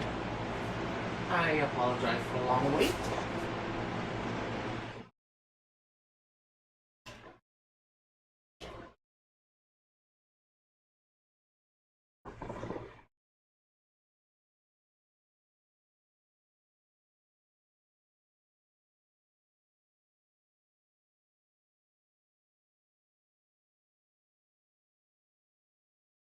Thank you, puppy. I'm pressing start. Why aren't you working? Controller?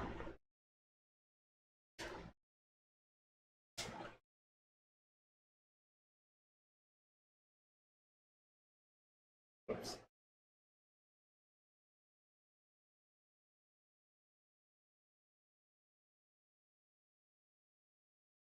Okay, what the hell?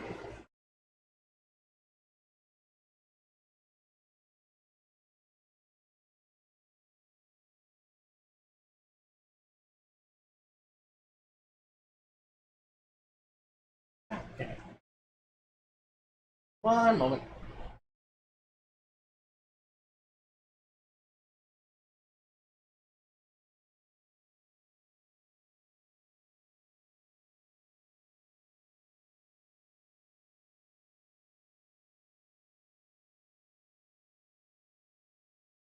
Don't you hate it when the controls just don't, when a controller just wants to auto disconnect and not work? That's how it feels using these PS4 controllers. They work really good, but when they want to stop working, they just don't want to work.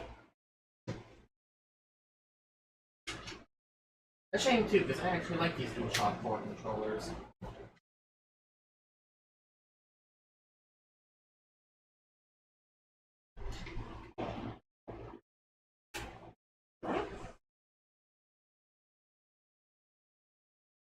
So we are. Xbox One controller.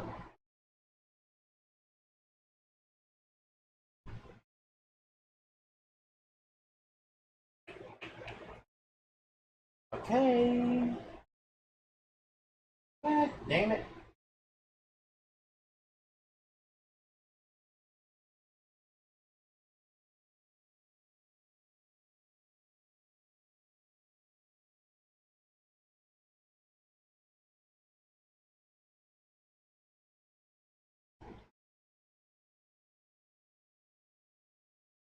Okay, so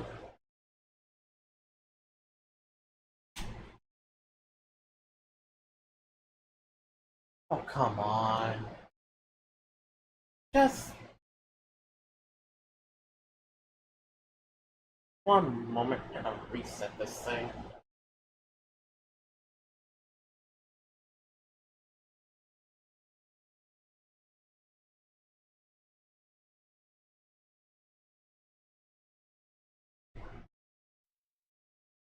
Damn it. Okay.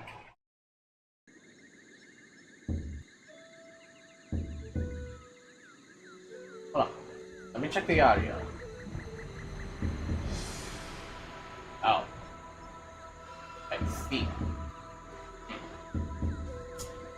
Okay.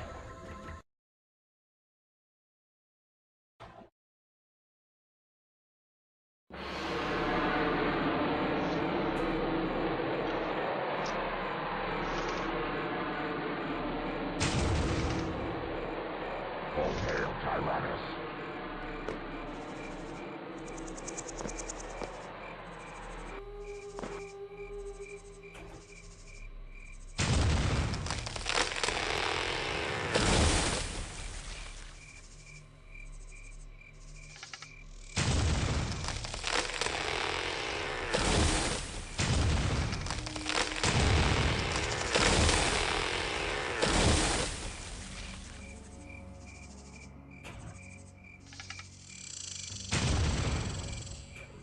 Got him.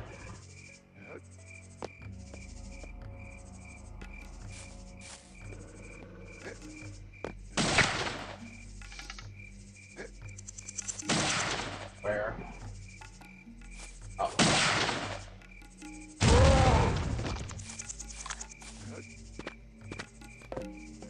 getting spotted around here ain't gonna be as detrimental. The alarm isn't gonna really sound.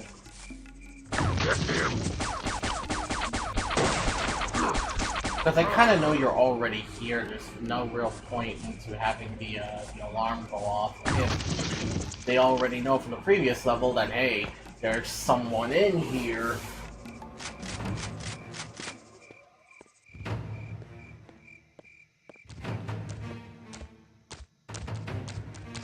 Over there. Ow. Oh, jeez. Turn these people into bolognese.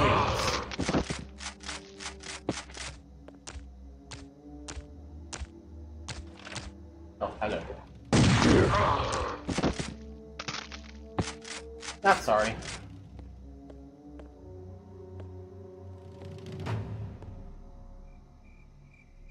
Caucus detailed to the feeding grounds at once.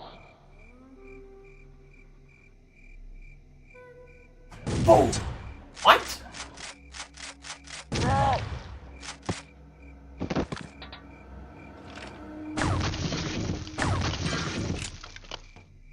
Have I mentioned that this game could be jank sometimes?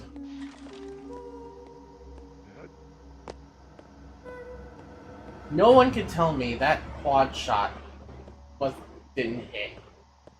I was aiming center mass, and well, it didn't want to work. There he is.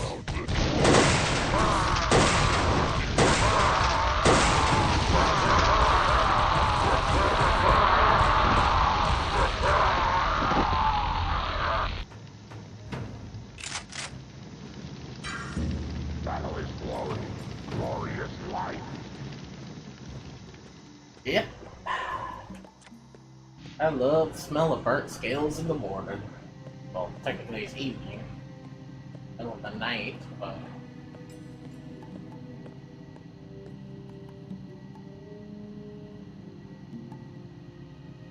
So anyone got any questions about the game? I'm more than happy to answer.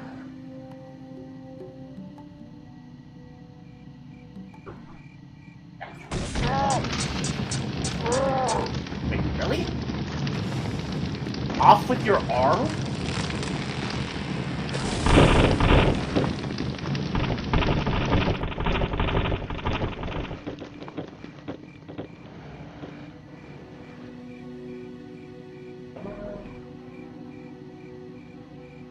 Cool. Executions are scheduled for dawn. Attendance is mandatory for all off-duty personnel.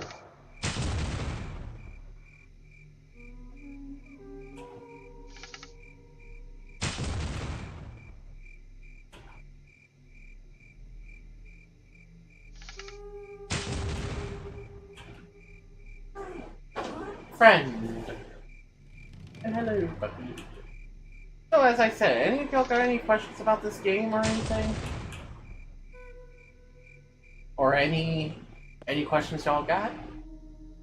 Of course doesn't have to do with the game, but any questions in general, any?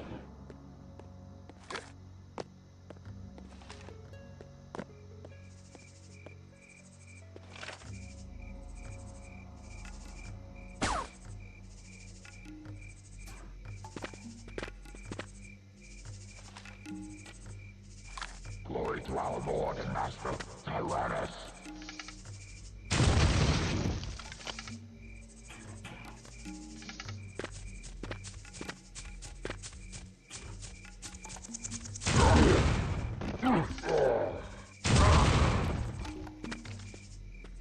What made this game so unpopular was, one, the fact that it was... Oh, hold on a minute.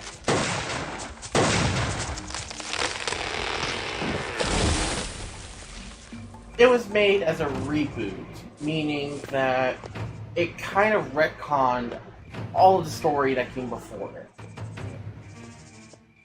So any of the other acclaimed stories that the series had made up to this point has been effectively written off.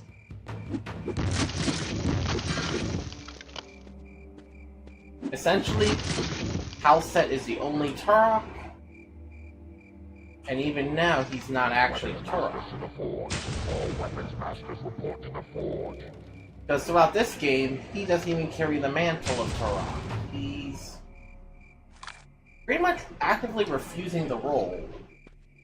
But on top of that, the rushed development cycle, and the fact that it was rebooted, the flying chapters are another point of contention. So on top of the retcon story, meaning it has no relations to the previous games, the lackluster story for the most part.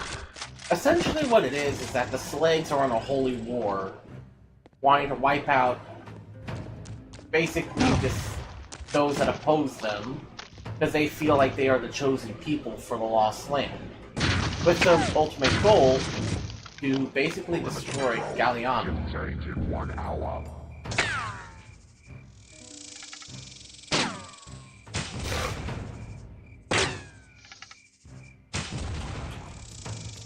Whereas Telset's main story is that he's on a revenge mission to revenge the Sakwa nation after its death at the hands of Tobias Bruckner. You gotta think, this took place during the early to mid 1800s. So the Sakwa nation was actually in Texas making the migration into Mexico. And they were just about to make it over the border when Tobias and his Confederates ambushed the Sakwa. Effectively wiped them out.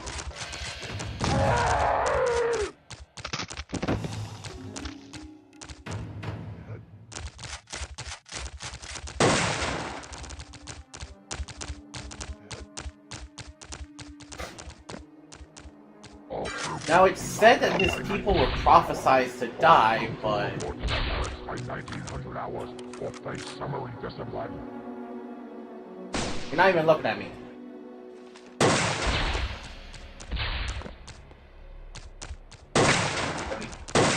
You're really gonna do this, smart ass.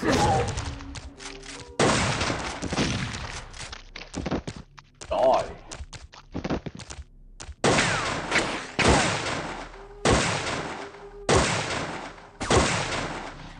No, I got you.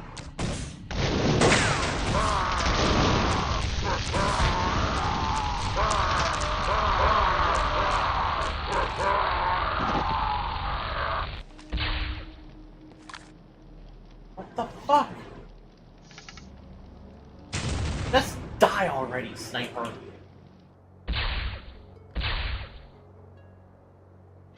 Enemies of Tyrannus must die. Fuck. So anyway, subpar story. The graphics are not that good for 2002. And yeah, I get that it's 2002, but you have games on opposing systems that look and run so much better.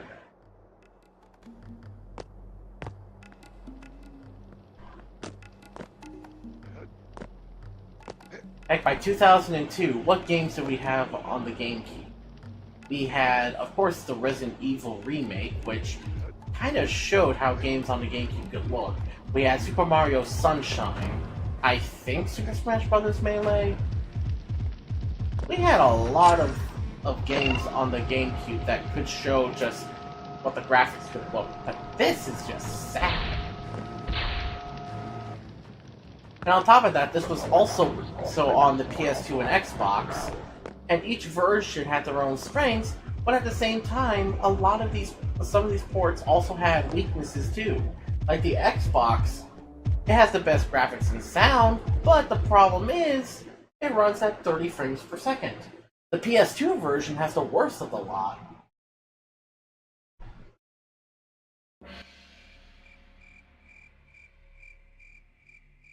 Heard about the siege plans.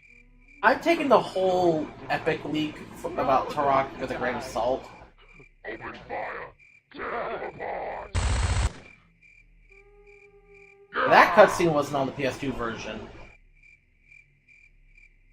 But I don't think that the leaks are real. Even if they are, I don't really have any confidence that this Turok... Oh, fuck God. I don't think it would be very good.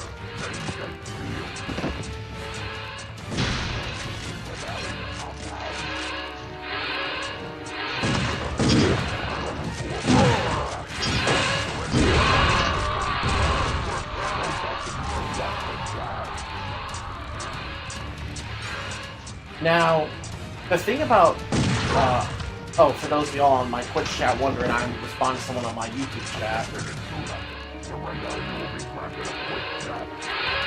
But, the multiplayer for Evolution, the biggest problem about it is, well, let's be honest here. It didn't have any online multiplayer, it was all local only.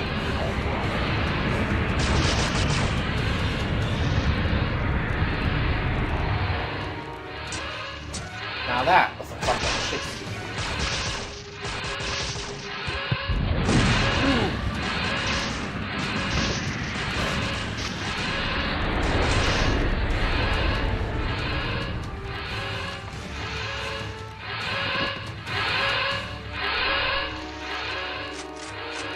The last Saber Interactive game I played was Quake Champion. And honestly, they screwed that up royally. Stand down.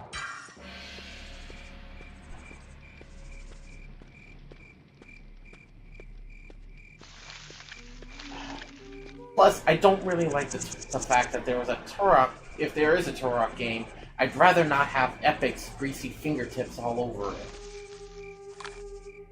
I don't play Crisis. Details of the feeding grounds of one Hades Night Patrol.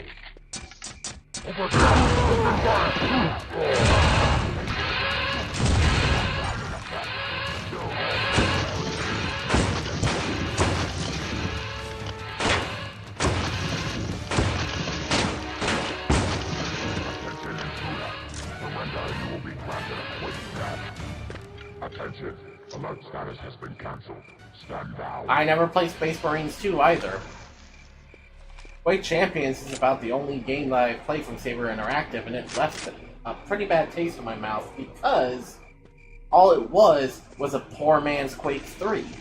And we really didn't need another Quake 3.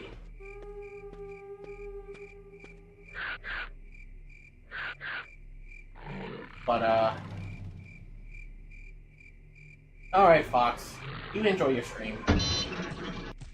Get here, battle is glory. Glory online, method.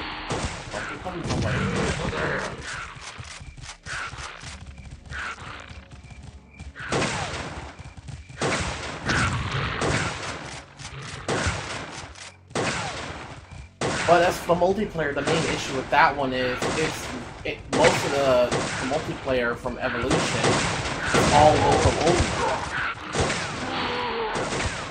Because the only multiplayer that was available was from the consoles. The PC version didn't even have multiplayer. So how are they gonna make online multiplayer for a game that had no online infrastructure to play on? Because you gotta remember, the Xbox version did not take advantage of Xbox Live.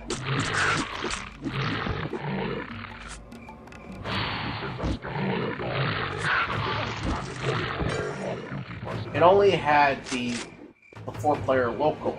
Same with the GameCube version. Yeah, well, Turok 2 was completely different. They had a functional PC version that they were able to work off of.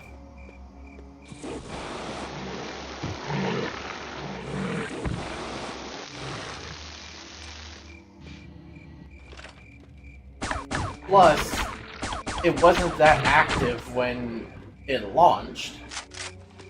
Although, if you ask me, I think that was partially because Night Dive, while they did a lot of good work making a Turok 2 remastered multiplayer fun, I feel like they didn't do enough.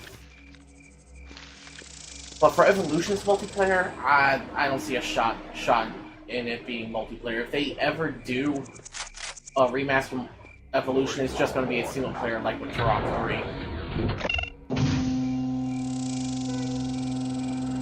Think about this. They could have done the same thing for Turok 3's multiplayer. Reverse engineer it and then have an online infrastructure. But they didn't. Because they looked at the optics for Turok 2's multiplayer, they found that it wasn't active, and they felt like it just wasn't worth the time and effort to involve a multiplayer function in Turok 3. With Turok Evolution not even having online multiplayer of any sort, I don't see them finding it any worthwhile to reverse engineer the multiplayer. I think at best they're going to do like with Turok 3, just only focus on the single player aspect. Which, to be fair, I will give Evolution this, it does have an extensive campaign. Weapons masters to the forge. All weapons masters report to the forge. I don't think if they remaster Evolution it's going to be $40.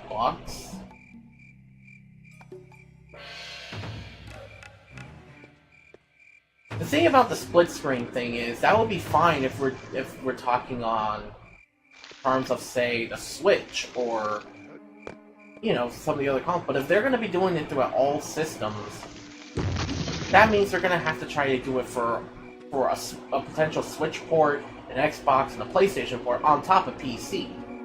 And you're not going to get as satisfying effects on PC. So if you're not going to do it on one version, you might as well not do it at all, you know? Plus, you also got to think of how much time is it going to take for Night Dive to reverse engineer it? And would it even be worth the time and effort to do it if there's no one going to play it? That's where they went, that's how they felt with Turok 3's multiplayer. They excluded it because they felt that no one was going to play it. Because barely anyone played Turok 2's multiplayer. And like I said, I feel like that was on... Ooh, detected.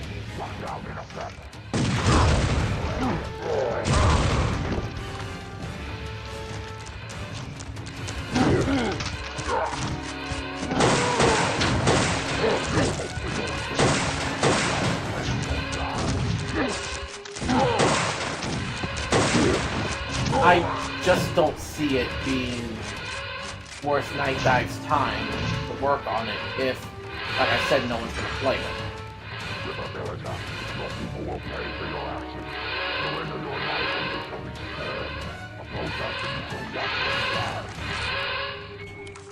Attention! Alert status. All troops must be locked down by 1900 hours. All troops will report to their barracks by 1900 hours or face summary discipline. How many people would play split screen? That's the issue, because in this day and age, the day of split screen gaming is almost gone. It's a sad thought to me, but it's realistic to think about, because they're not really going to be focusing on playing locally. They're going to focus more on... They're going to want to focus on how they can do online. If there's no online to speak of, and if no one's going to want to play it, like I said, what's the point of porting it over? Because that's the exact same way I felt about Turok 3. But I've come to terms with the fact that it's just not going to be financially viable. Run, everyone, run! Are you insane? Stay in your cells. If they catch you outside, they'll kill us all.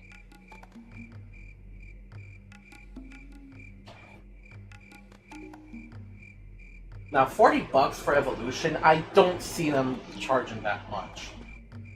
At most, I think they would charge maybe $30. But I think that would be about it. Because you also gotta think, reverse engineering a game like this is not gonna be simple. They're effectively having to take a lot of spaghetti code from each of the different versions. And think about this, there's no source code. The PC version is such a buggy mess that according to Night Dive themselves, there's really nothing worth using code-wise. Limits to unauthorized personnel.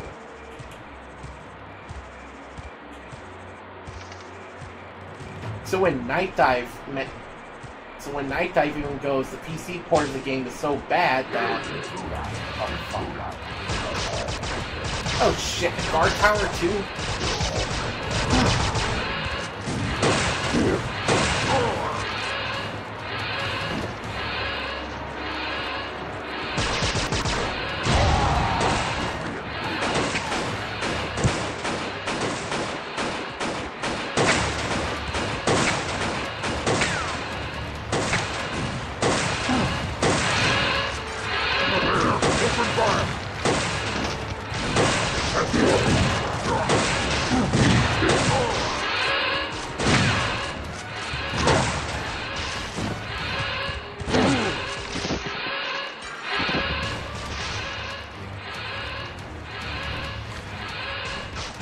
Well, we're free to agree to disagree.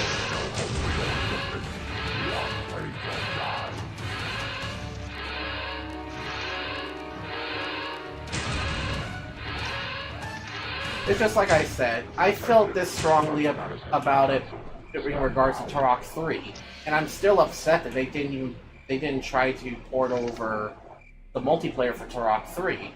But I also understand at the same time that in Night Dive's case, it may not just be financially viable if people aren't gonna play it.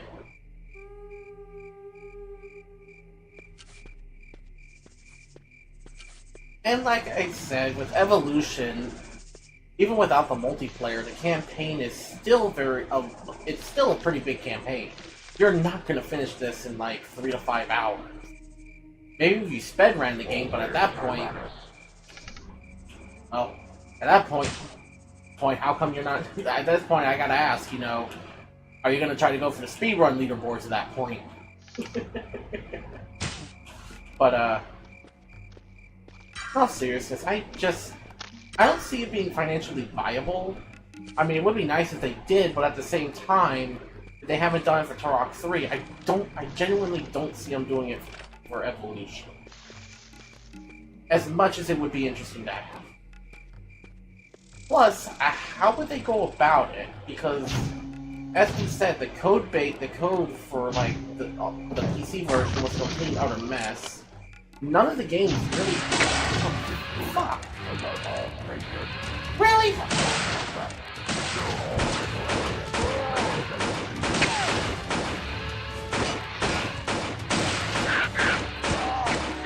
Y'all just waited for me to come on in here.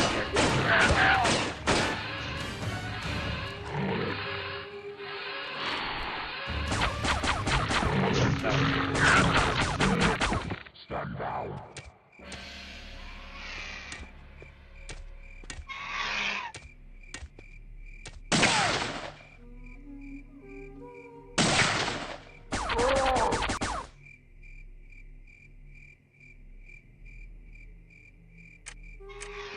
So yes, it's just a matter of...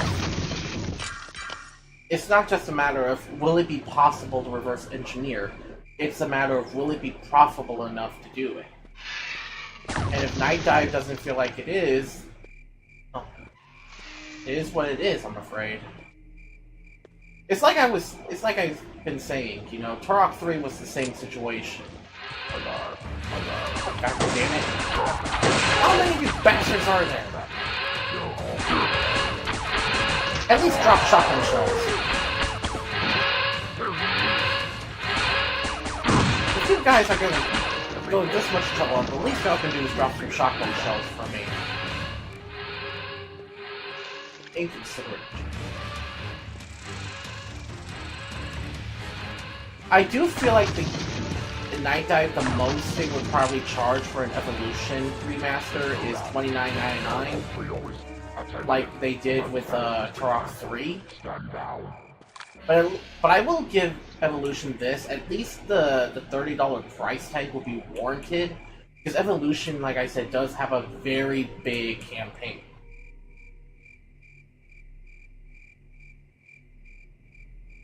That's essentially the best way to go about it.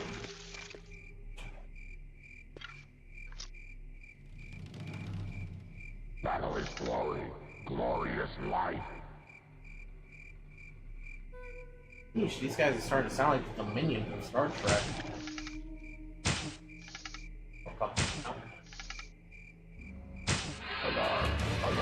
Are you kidding me?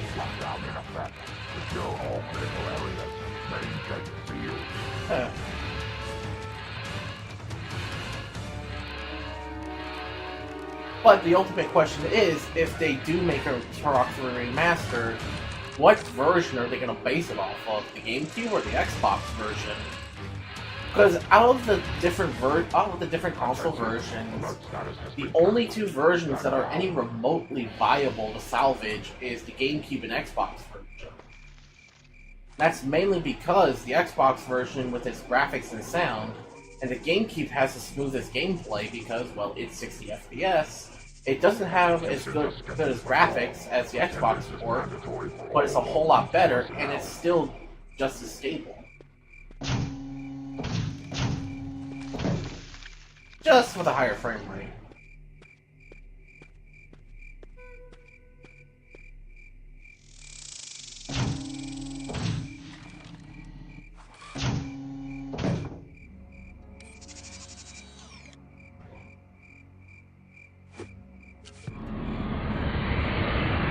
There we go.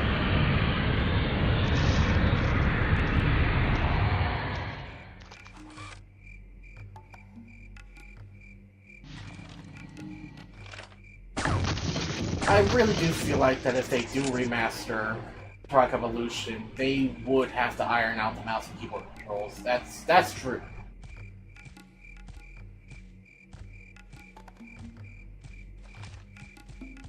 It's just gonna be extremely challenging with what they're gonna have to work with. Ah, the minigun.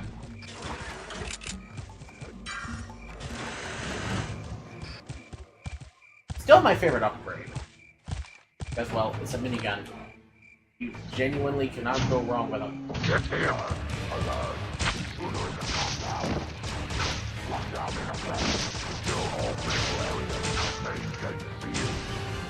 So, I know y'all are probably wondering, why play the Xbox version over the GameCube version? Well, because it's mainly because this is the version I don't see people playing as much of. I know, or talk about it, and at that. You hear people talk about the GameCube version, but not of the Xbox version. Attention, alert status has been cancelled. Stand down. That's kind of why I'm playing this version, to kind of see just how does it stack up compared to the other versions of Evolution. Plus, as a game that I don't really see much of anything in this game's favor, then seeing a lot of people defend this game, and that surprises me because I find this game hard to defend. So, who knows? Maybe there's just something I'm missing.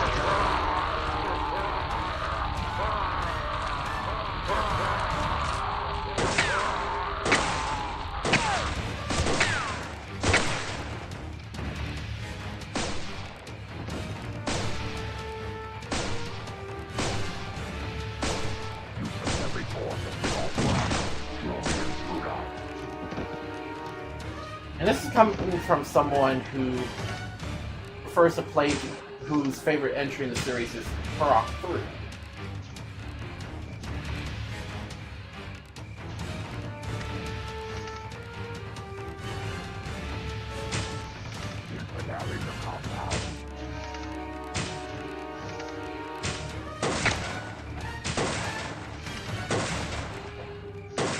Alright.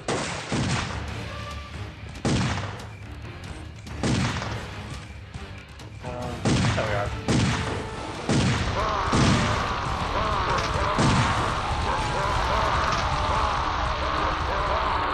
Now kindly fuck off, shotgun troopers.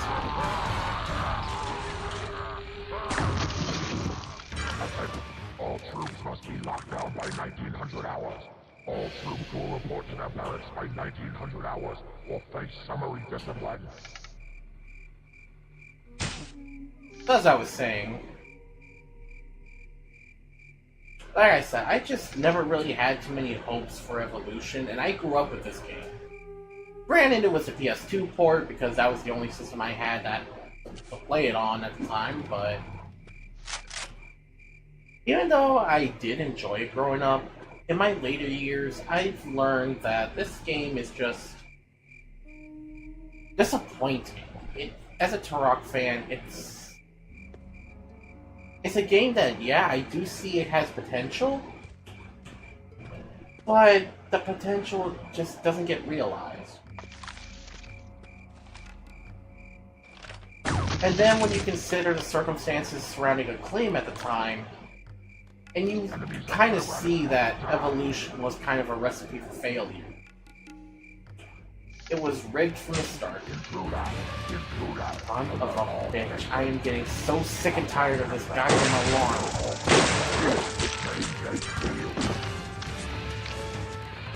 Oh, how many of y'all are going to be crawling out the woodworks? Open this door.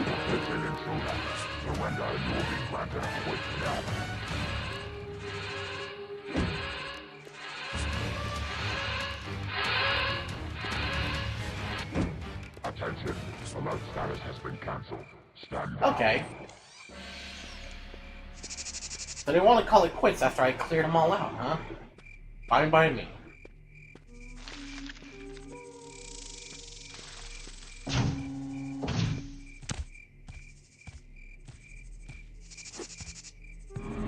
Alrighty.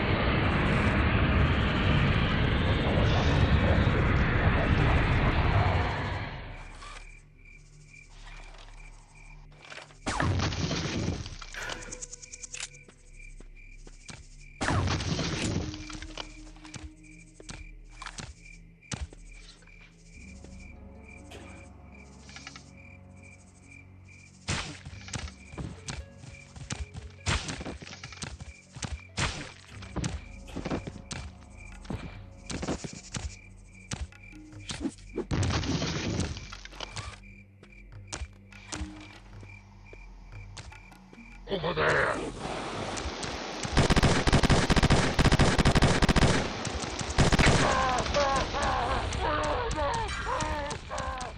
I heard something.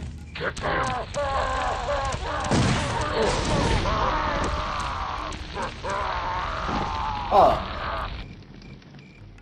All new recruits will report for delousing at 0600 hours.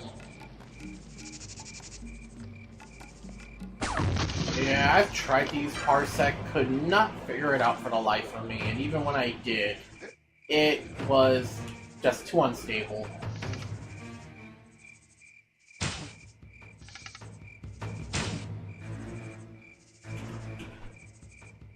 I would just have to say, you would probably have better luck using Dolphin's netplay option.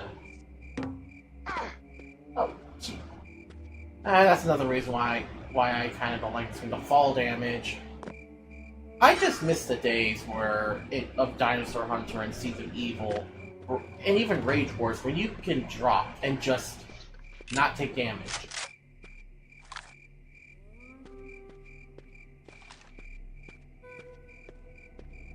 I miss those days. All hail Tyrannus. Yeah, the latest versions of Dolphin does support netplay, and the GameCube version actually runs pretty stable because Dolphin is really good emulating Evolution. All I can say is that just make sure you have your own copy of the game. All stations report in. All stations report in.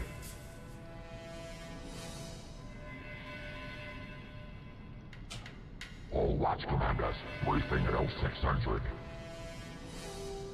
Go! What are you cheering at? Those infidels don't stand a chance against us. No one can defeat Tyrannus! Are you sure about that? Y'all couldn't defeat Tyrannus, but I came into the picture. I being Halcyon.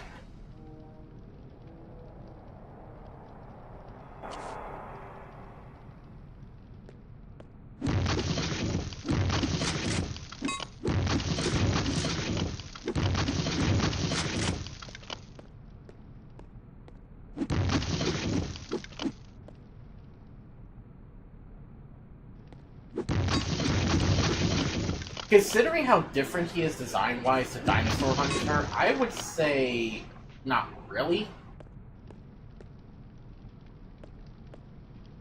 Since it is basically just a reboot, I'm gonna have to say that this is not Talset Reno of Dinosaur Hunter.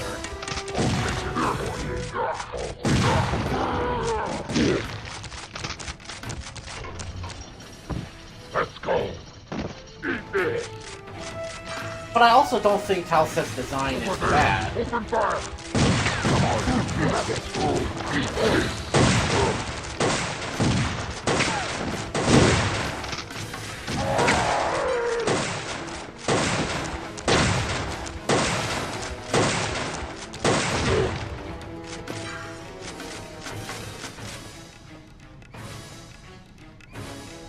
Got grenades back.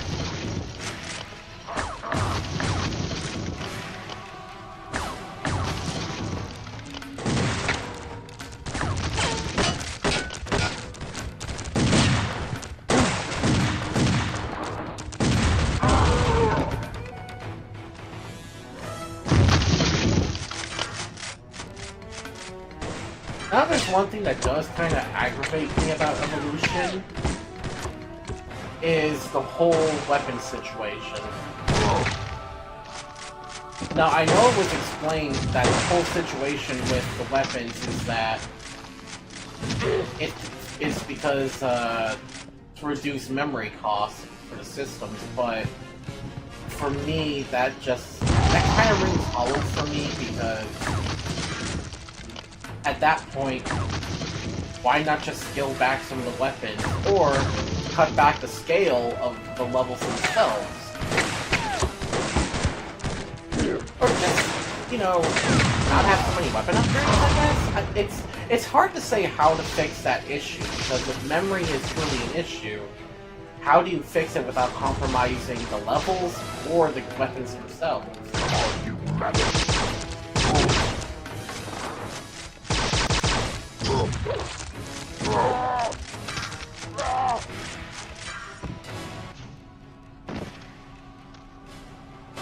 Ah, the commander finally comes out to play.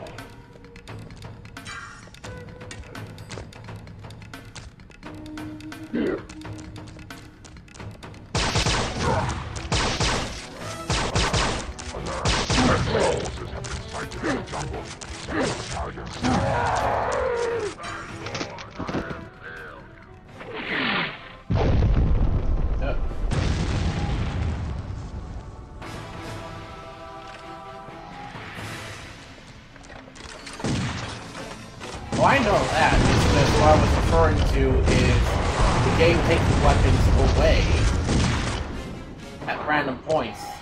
Either giving them back at a later level or just not giving them back at all.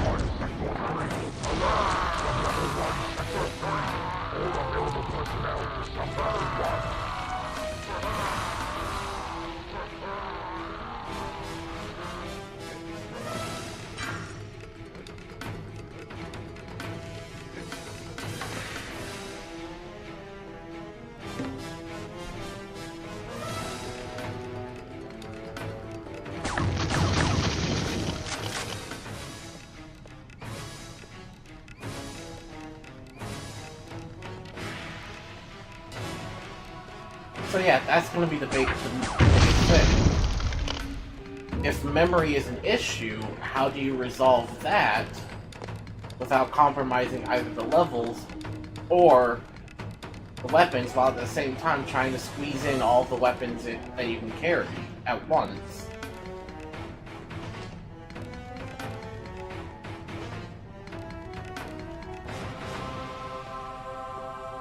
Because it's kind of fair to expect to be able to carry all of your weapons throughout the entire campaign. And if you can't do that, well, that says more over the problems of the game.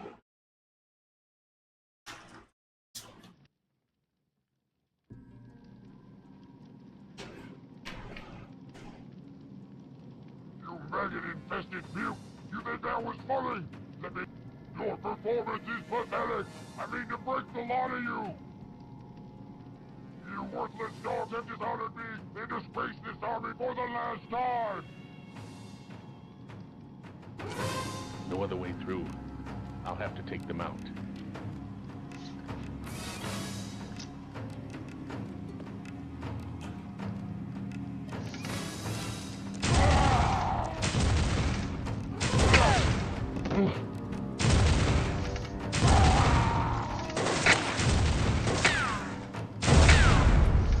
Well, at least you don't have to worry about their abysmal performance anymore. There he is!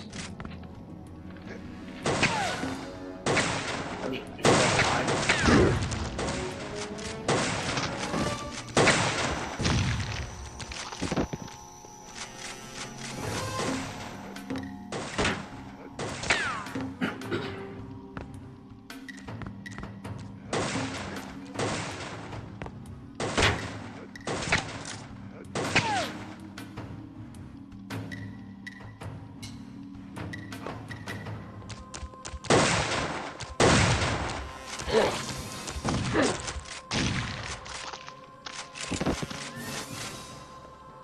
Slam firing this shotgun would be hilarious, to be honest.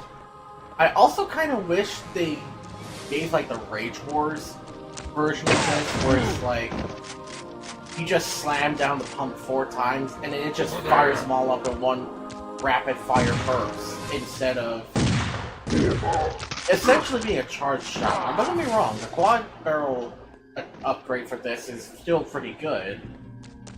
I guess I just don't like the design of this gun. That's really the main thing. A lot of the weapon designs here I'm just not a big fan of.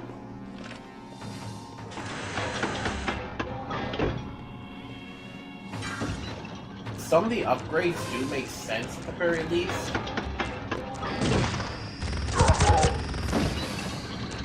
Like, I can see the flechette gun opening up and becoming the minigun.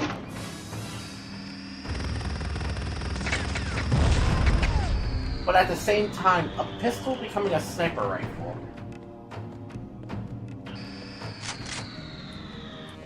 A pistol becoming a sniper rifle, that's one thing that I find hard to explain. Now, that doesn't mean it's not possible. I mean, there are actual pistols that can take a stock and a extended barrel. In fact, some pistols do come in carbine variants, such as the Luger P08 and the 1911, and the C96. They all have carbine variants. So it's not impossible. It's just kind of strange.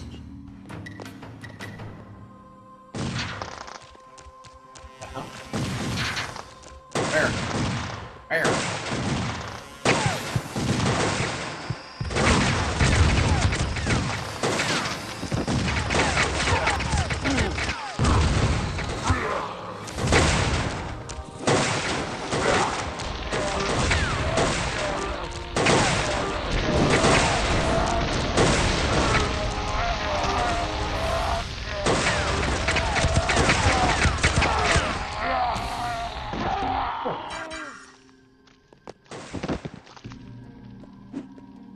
Where is that last one? I hear him shoot.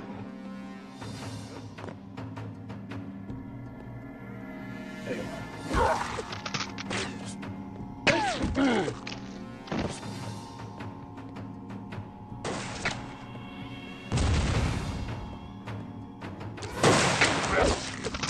Yeah, no matter which way you look at it, it doesn't make sense. And when you think about it, the manual specifically says that the pistol is a 45 caliber pistol. So let's assume this is 45 ACP.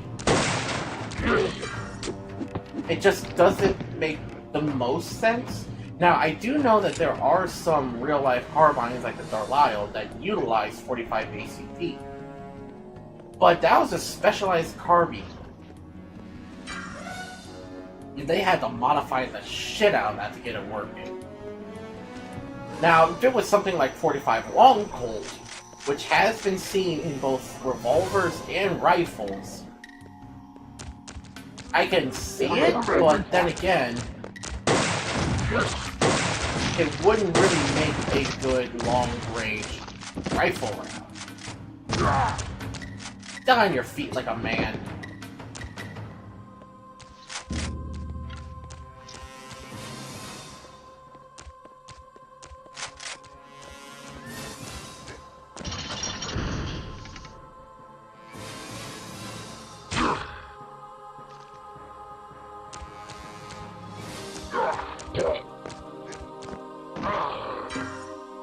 So just what kind of gun would make it, or what kind of round would make it acceptable, it's hard to say.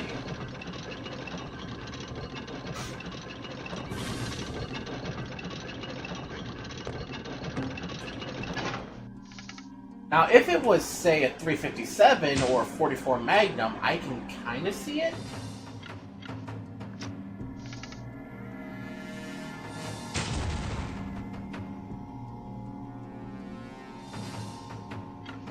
Yeah. Also, when you think about it, the bow still kind of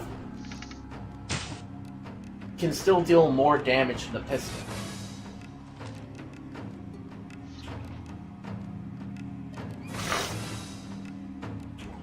Now that guy's carrying a rocket launcher, but as you can see, he can take more poison arrows than most enemies in the game can. So it's going to take multiple poisonings to kill him. Right there. We basically just killed him.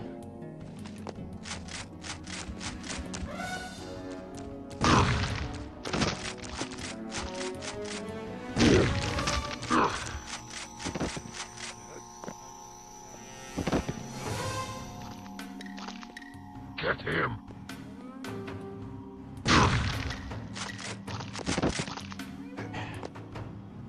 That's your problem, slaves. You keep hesitating, it's not going to work out for you.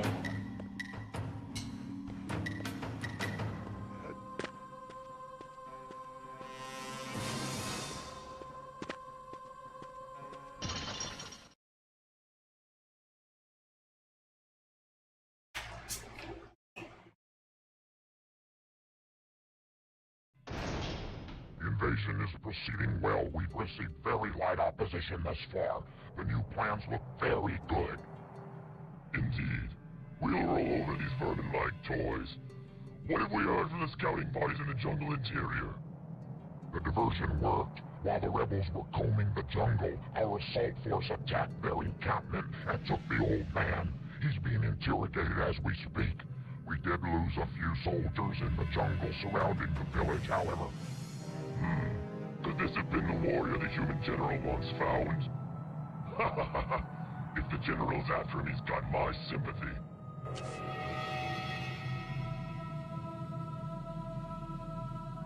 I can also see an arrow doing somewhat more damage than the bullet, but at the same time, it really depends on the range. Like, from over here, a bullet would probably do more damage, but at the same time, when you think about it, with the helmets that they're doing, I can see the arrows. Why are you reloading that shotgun as if it was a rifle? And you deserve to have your head lopped off. Treating it as something that's not. Get the fuck out of here.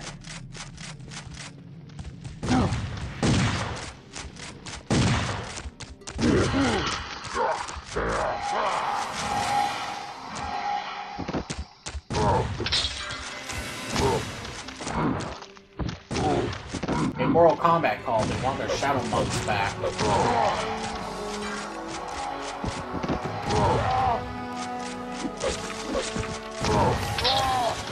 Over there, open fire!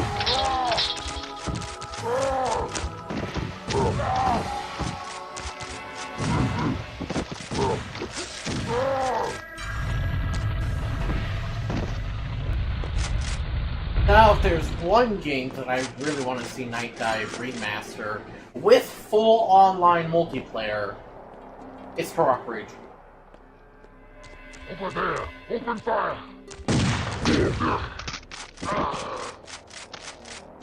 Jeez, man. You got the rough end of the stick there.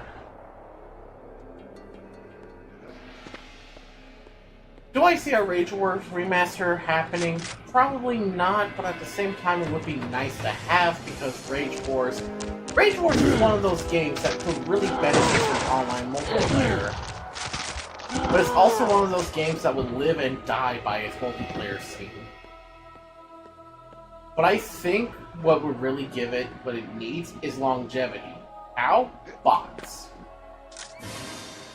Because the main thing that Turok 2 and 3's multiplayer has that Turok 2's didn't, or even Evolution's, was bot support. Being able to play the game against bots did give the multiplayer a very long lifespan, because even if you couldn't find people to play with, just being able to tweak the settings with bots to your liking gave the game a lot more enjoyability.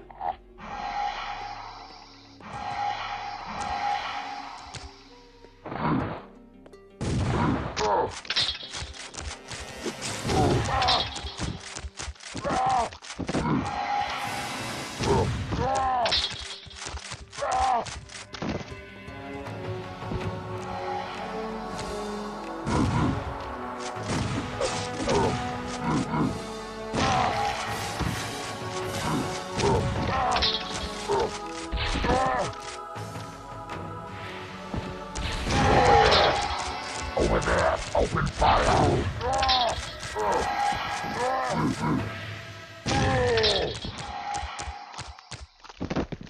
Yeah, and that's the thing. You can only do so much with NPC bots like the Raptors before it gets dull. Now, true, the same we said about the regular bots, but at the very least with the regular bots, it's their their AI isn't programmed to just run at you and then try to melee attack you. No, they do at least have some variation. Whereas with the Raptors, you really don't get that kind of variation.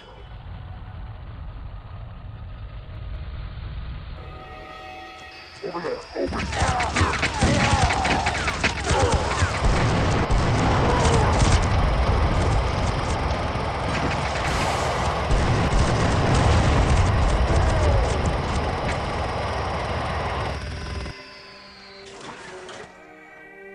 And I'm also going to address the elephant in the room. If a Evolution remaster does get made, I think there's just one thing that the whole community can agree on. The flight levels. They really need adjustment. Can they work? I do think they can work. They just need a massive, massive overhaul.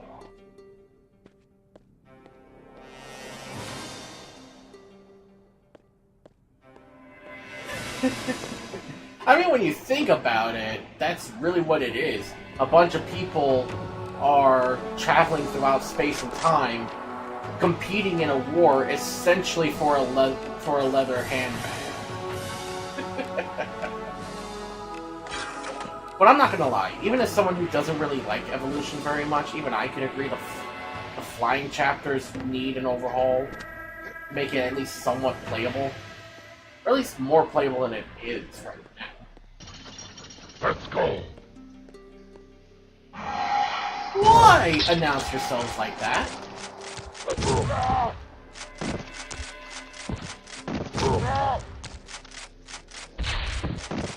If y'all are supposed to be wise monks, y'all are really dang stupid.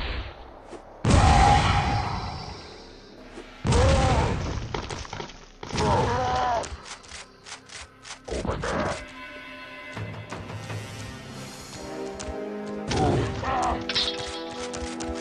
Eat this!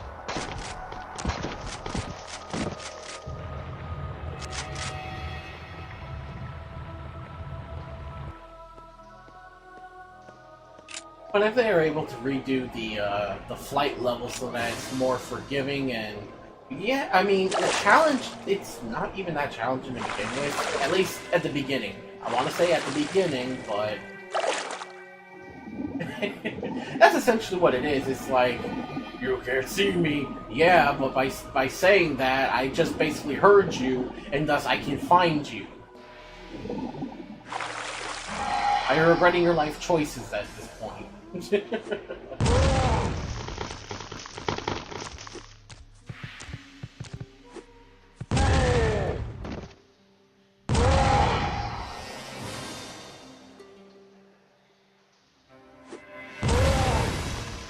Okay, now this is just sad. How can y'all not see me in the pool?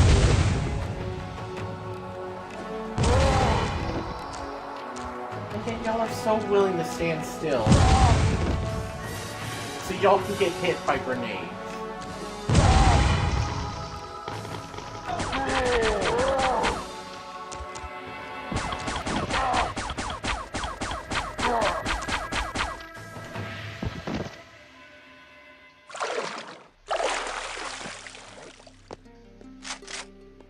Well, that was something.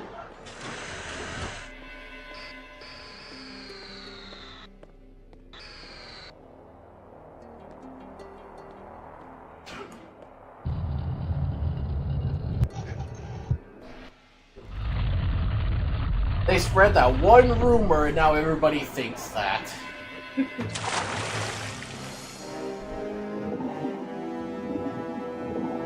I just imagine Talset in a gathering, and someone brings that up with him, and he's like, geez.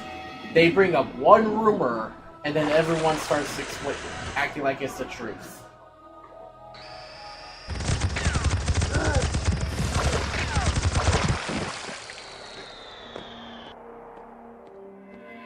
I will admit the minigun is pretty nice in this game.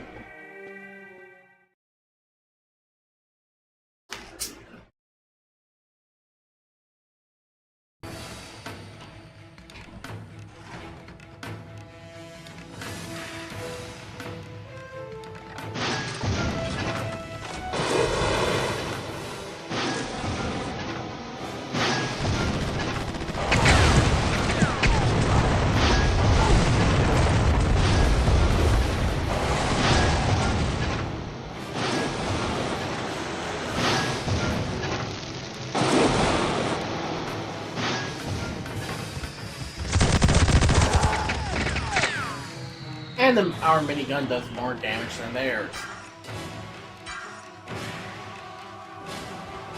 Get him!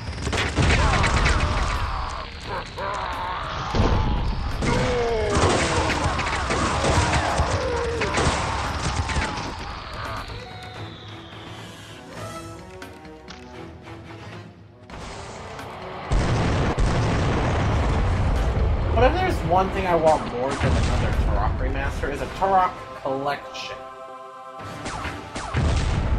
You know, introduce into a new generation.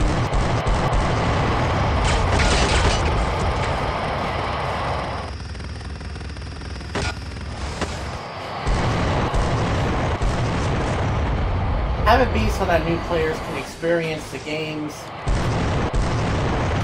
And, you know, maybe allow players access to the Game Boy versions.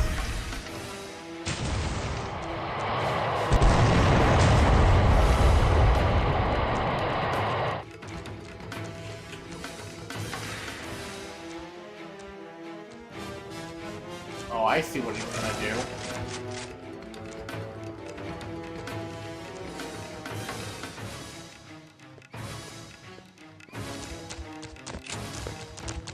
Flame Troopers.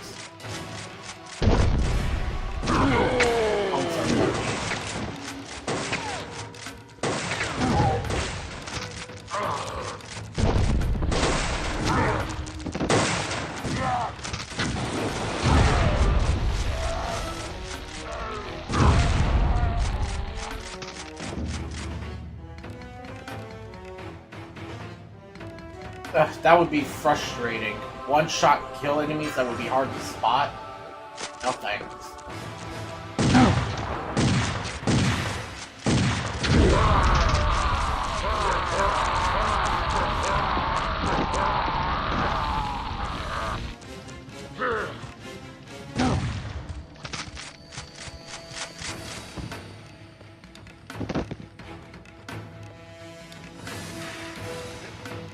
But yeah, if there's a way we can get all the Turok games in one collection, I would honestly buy that shit. I would buy it for 30-40 bucks. Just have the entire series. Not just the main console versions, but the Game Boy ports as well. And I'm talking the Game Boy ports of all the Turok games. From Battle of the Bionosaurs to Evolution.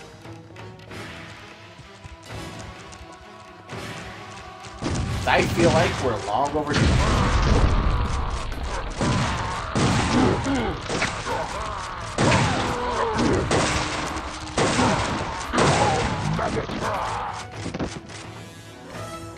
But what we well and truly need is to get the Turok IP out of Universal's hands. Give it to the hands of a company that actually will use it. And not just use it, but use it properly.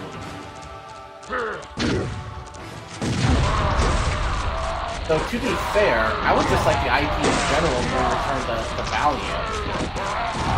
Hey, no desertion.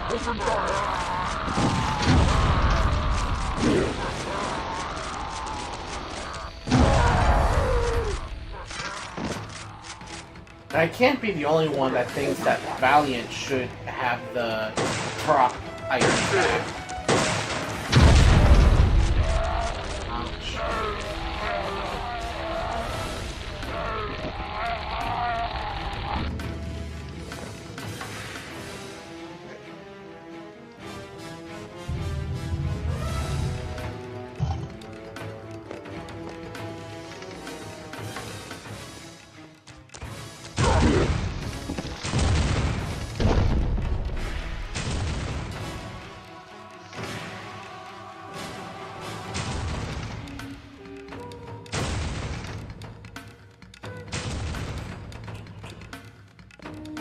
And plus, let's be real here.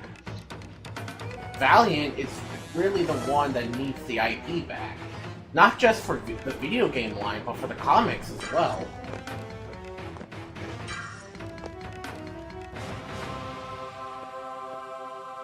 So when I say to give the IP back to Valiant, I'm not saying... So that's where you've been hiding.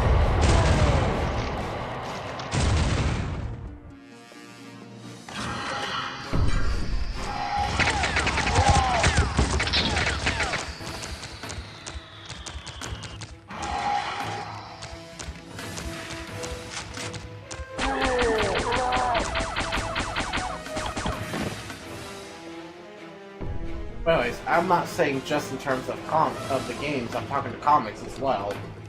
Give the entire IP back to Valiant, both the comic IP and the gaming IP. Because I believe that's how it is for Shadow Man as well. That Valiant owns the IPs for the comic and the games.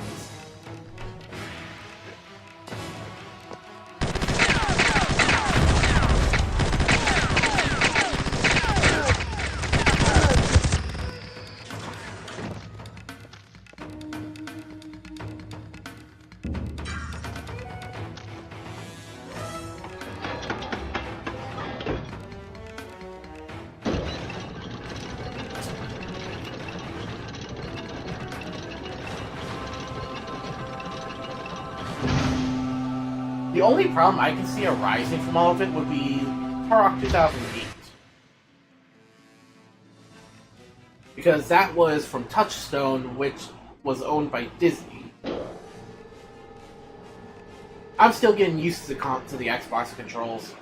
I don't play Evolution very much at this point, so my aim's just kind of rusty.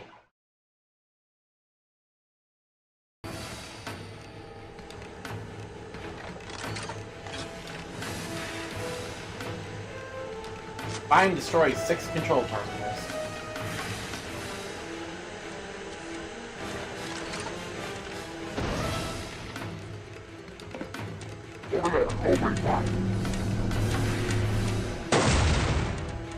Ah, okay.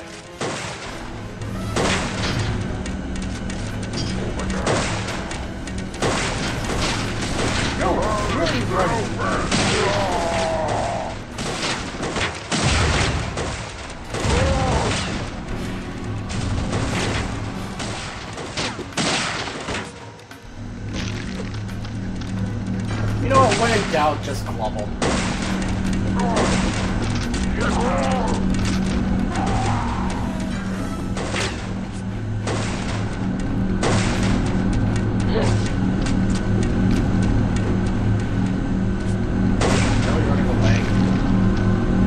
Just accept the face smacking and just get it over with.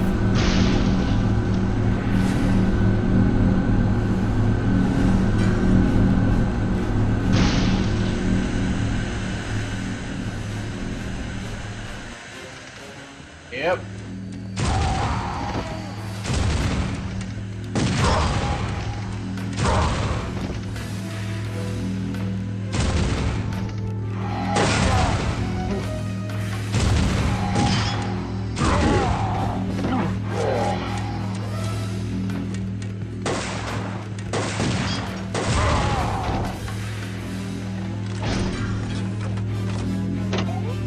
Oh yeah, they took away the pistol. I hate how they take away guns like that.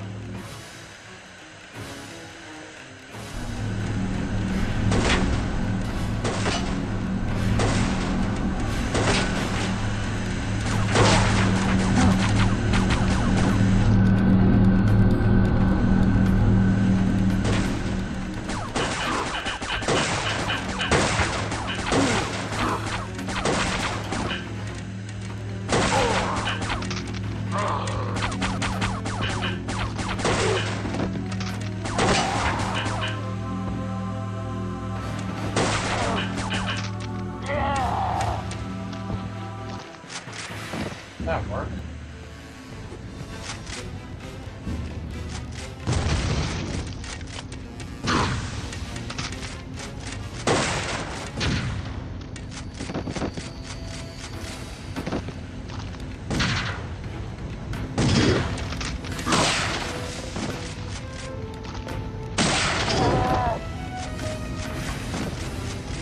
I will say this though.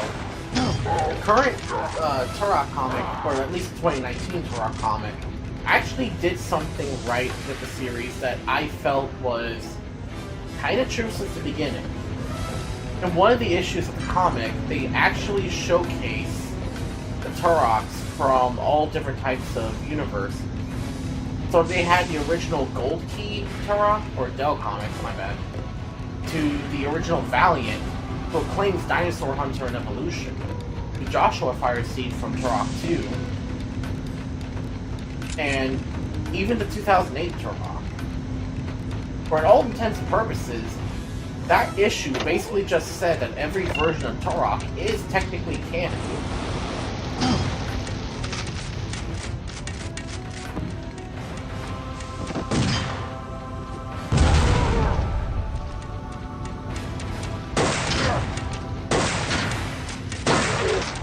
I just felt like it was just really nice that they say that all the Turoks are technically canon. They all exist in the same. They all exist, maybe in different timelines, but with the Lost Land able to connect universes together, it does mean that these different versions can not only intersect but coexist. Yeah. But I like to think that's how it works. It's like every version of Turok is canon.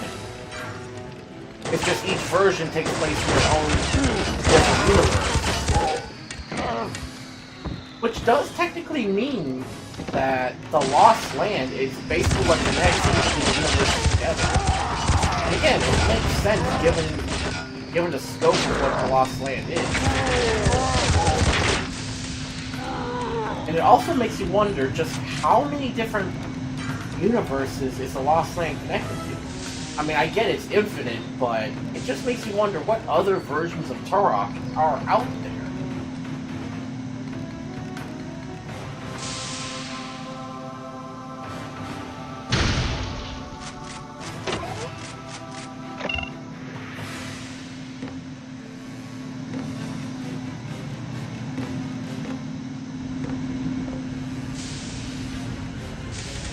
Over there! Open fire!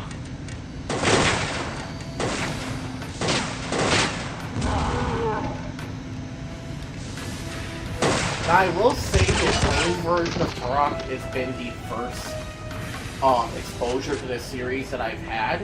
So I will admit, I don't like the idea of Turok being just a character's name. I'm so used to how Acclaim did it, where it's like a title instead of a name, that see it as a character's name instead of it just being a title. Kind of throws me off, you know?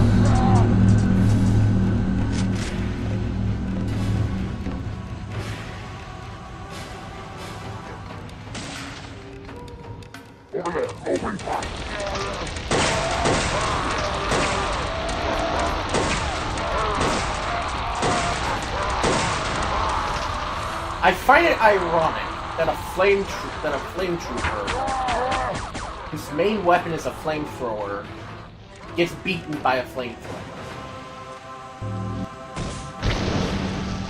I guess Tyrannus just doesn't really care much about protecting their flame troopers.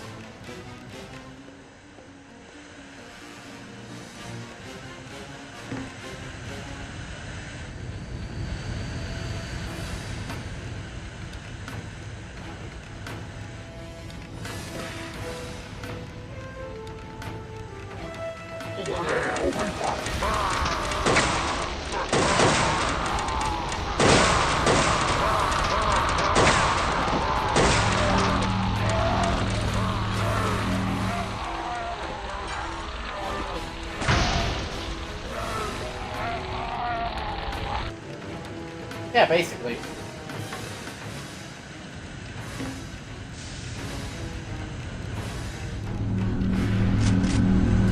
Yeah, you would think.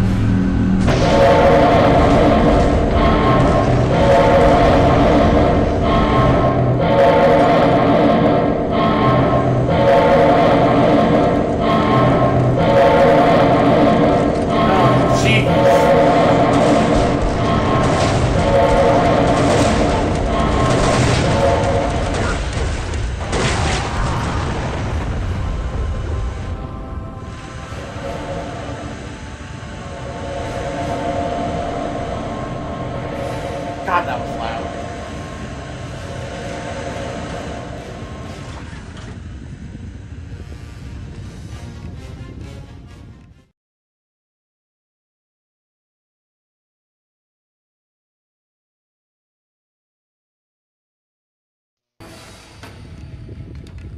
Now we're at a part of Chapter 5 that seems to give everybody trouble.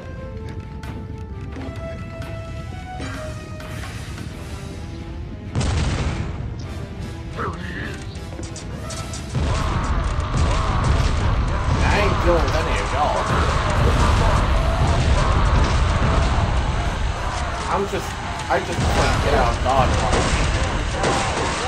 Don't mind me.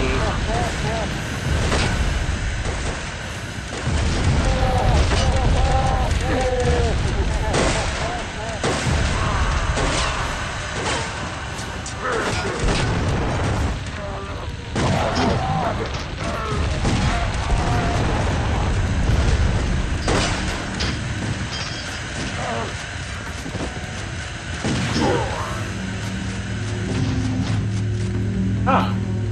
I did that first try. Weird. It usually takes me a couple of tries for getting past there.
Oh yeah. Alrighty. I do appreciate you stopping by. I'm gonna finish up this chapter before I end it there. Because chapter 6 is where things start becoming a league of their own. Basically, the best way I can describe this game is the first 5 chapters are alright, but after that, it really starts to show a distinct inability to decide whether it wants to stay top quality or just take a nosedive into mediocrity. Nope.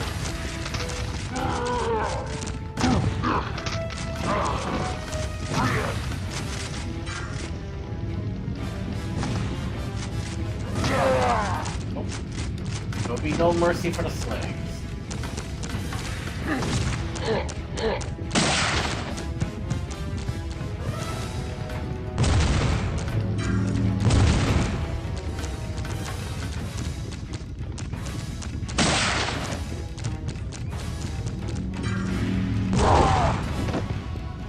Okay, I got him this time.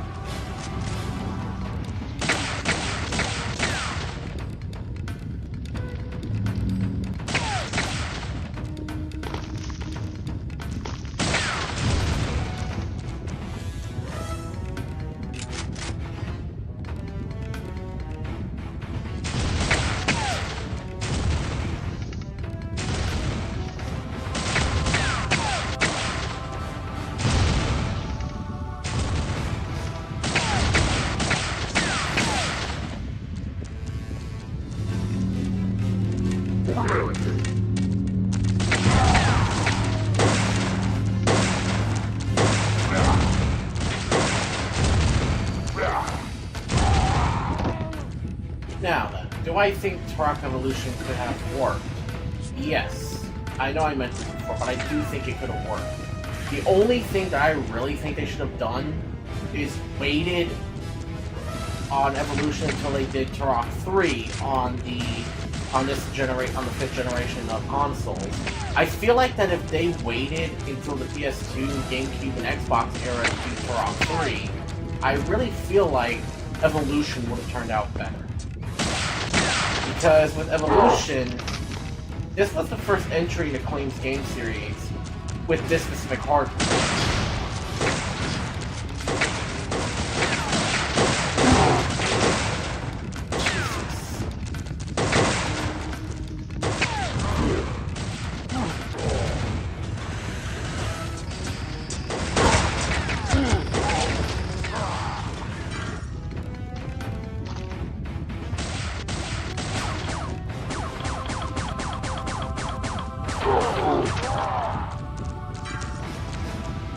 So yes, I do think Evolution would work. I just feel like if they did Turok 3 on this generation, I think Evolution wouldn't have been so bad.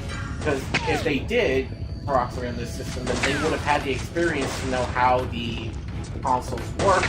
They know what they can do and what they can't do. And they can better design Evolution on the new hardware, because with the experience that they would have had.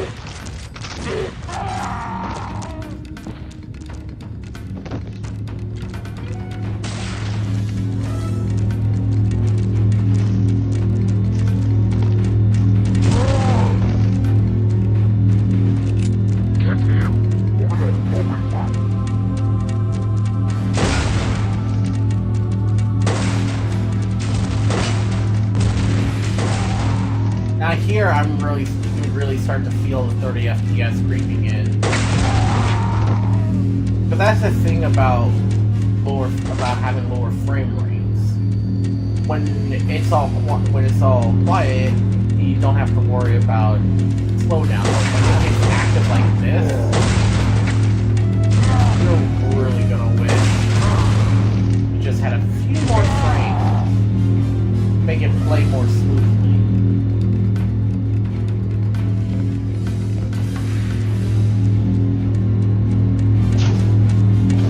More plans.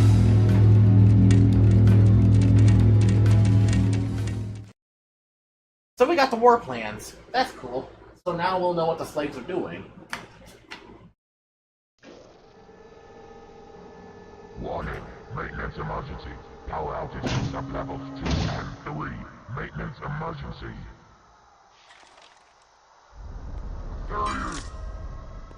Oh yeah, y'all ain't fixing the bad reactor. That reactor is too bad.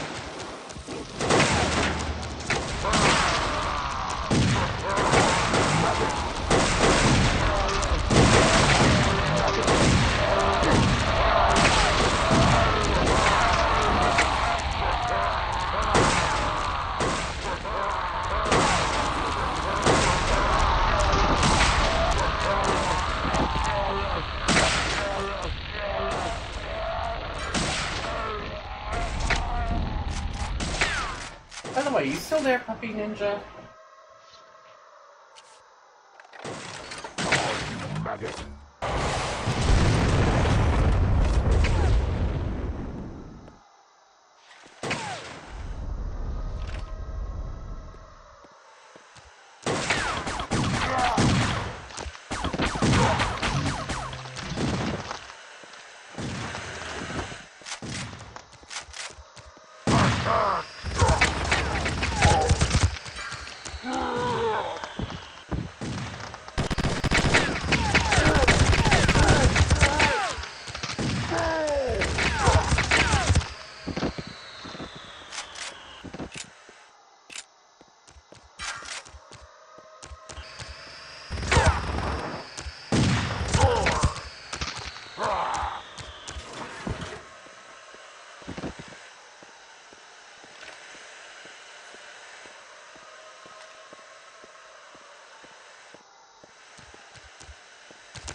Better smoke effects in this version.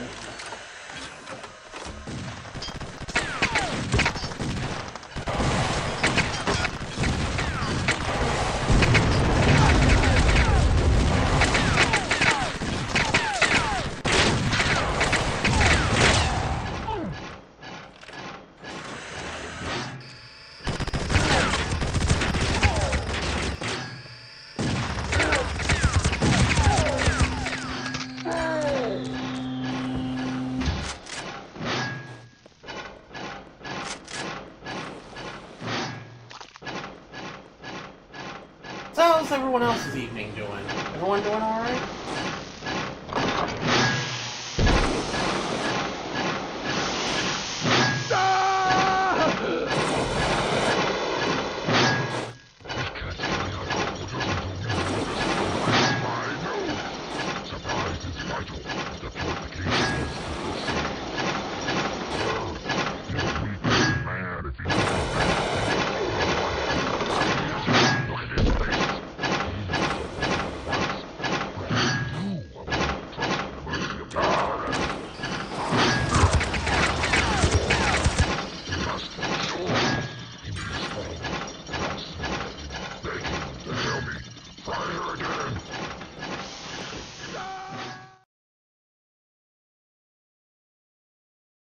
Puppy Ninja? The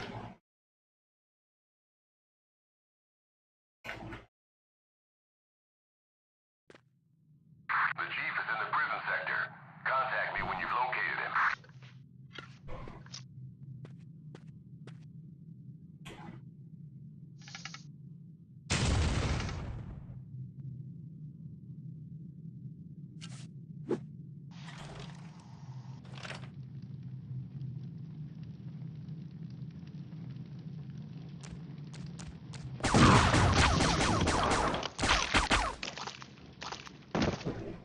I guess she's taking a nap.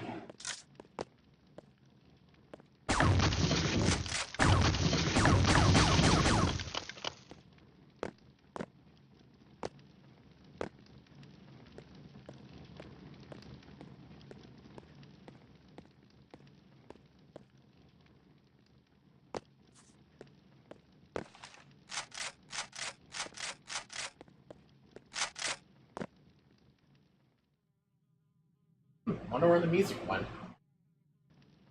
I would have figured the music would start playing.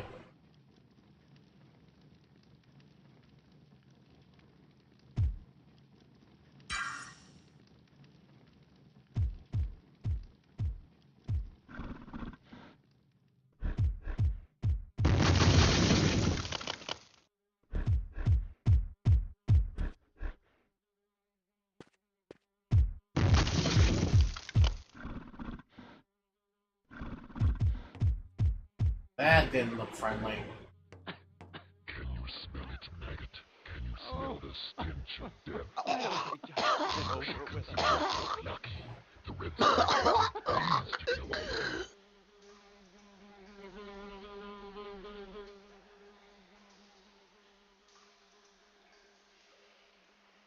Over here. Ah, my young friend. You are foolish to be here. June, I have found him, but he is still trapped in his cell. Thank the gods. There must be a master lock somewhere. Be careful, my friend. Be quiet in there.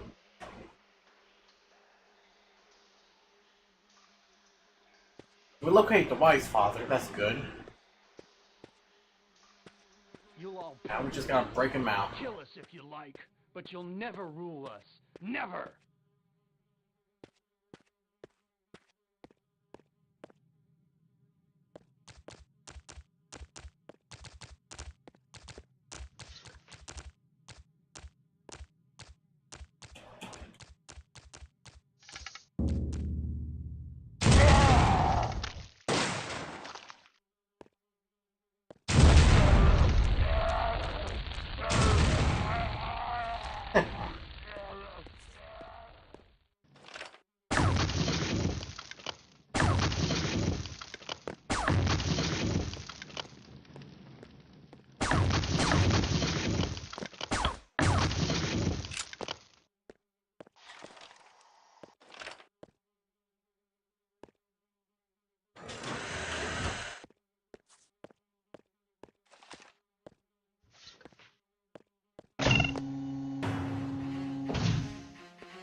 Over there! Open fire!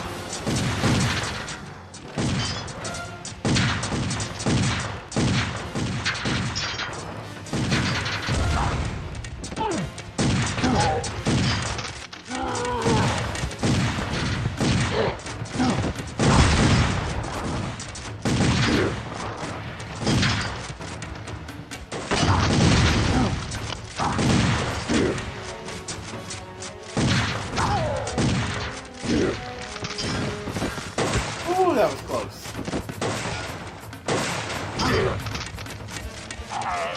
Prison breach in progress, Sector 3. All armed personnel move to intercept.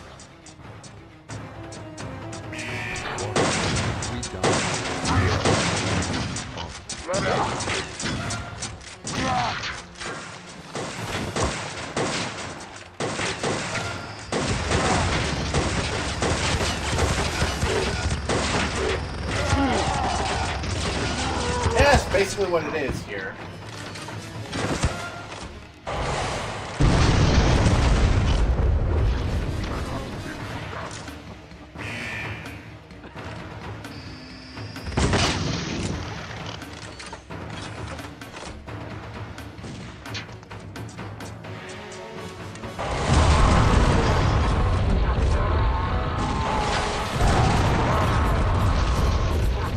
At least they're arming the big guys with just shotguns. Could you imagine if they armed them with rocket launchers? I think this room would be a lot more difficult.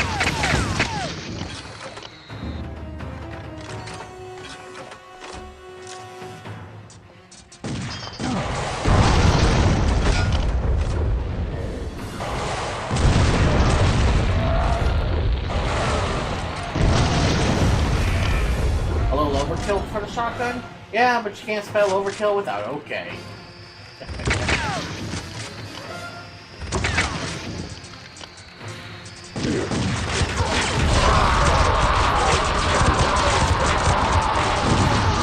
Now that guy had a rocket launcher.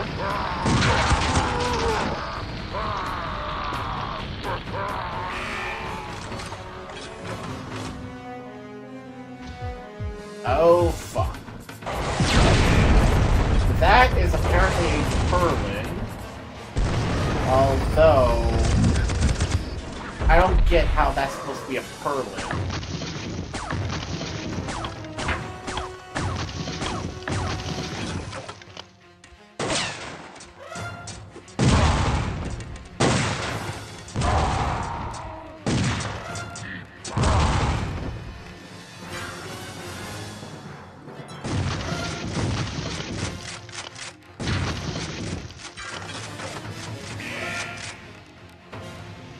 I think this will be at the point where the commander actually gets pissed enough to start fighting you himself. Apparently he couldn't fight his own battles before.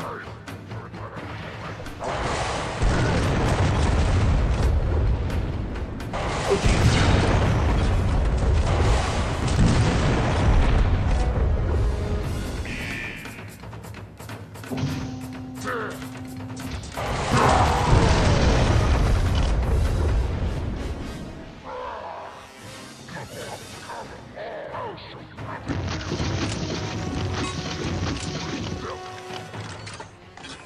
Oh, yeah, that's where he gets pissed enough that he starts throwing hands to feel himself.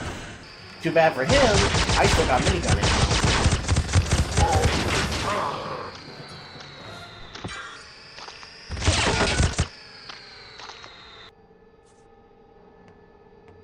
He probably was regretting his life choices up to that point.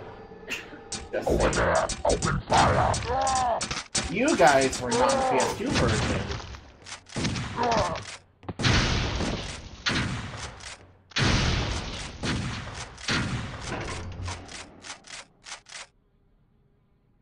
Okay. Oh look, there we go. How interesting, isn't it? How you can play different versions of the same game, and there are so many subtle differences. Like, in that room, that had 4 engineers. In the PS2 version that I grew up with, there were no engineers. I'm still gonna free these guys. You got killed on the lift once. Was it the same? Was it a situation of like similar to Build Engine jank where it was just so janky that it just murders you? I remember the Build Engine had doors that did that. There you are. I am in your debt, my friend, but you should not have come. I cannot hear him. Word you're saying, dude.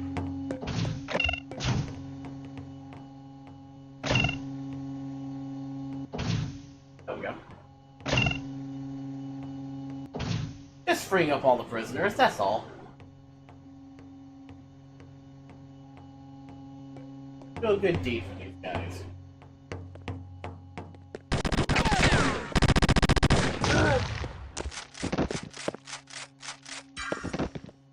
You know, for a dude with a minigun, he certainly couldn't take a shotgun blast to the face.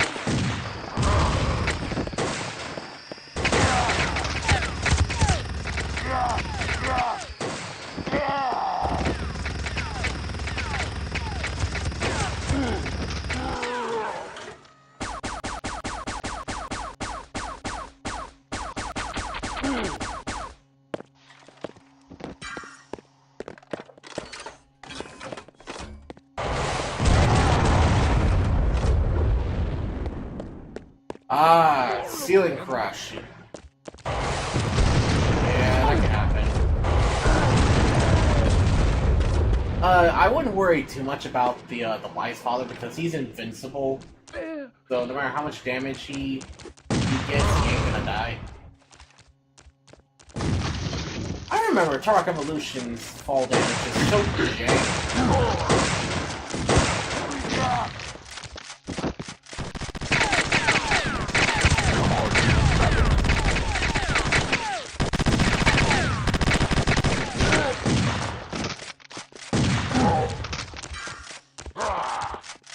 But the fall damage just could not make up its mind.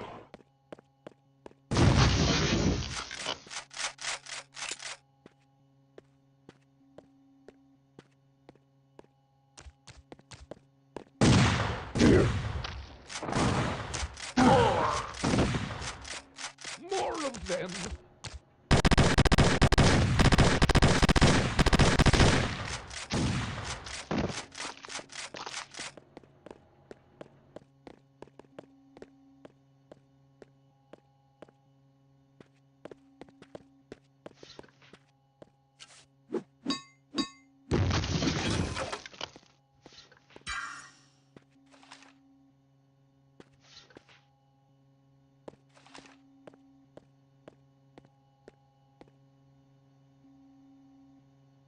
But yeah, you can definitely feel the frame rate on this. I wish it wasn't 30 FPS, I kind of wish it was 60 for a smoother experience.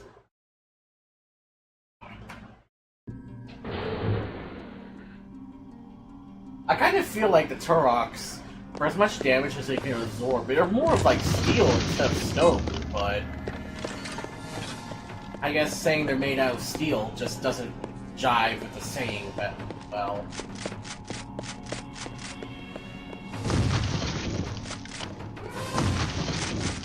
Also, I kind of find it funny that the Son of Stone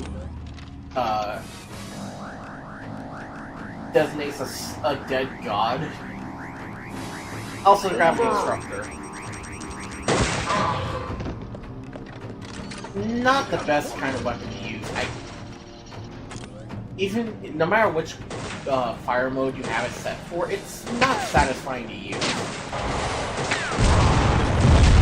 I prefer something like this.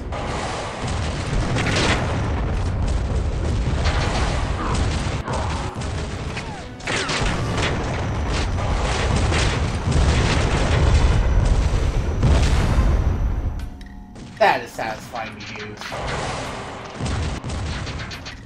I can think of some, but honestly, what I would like to see is a TSG-like weapon. Even though I know that the Dark Matter Cube can technically fit in that role, but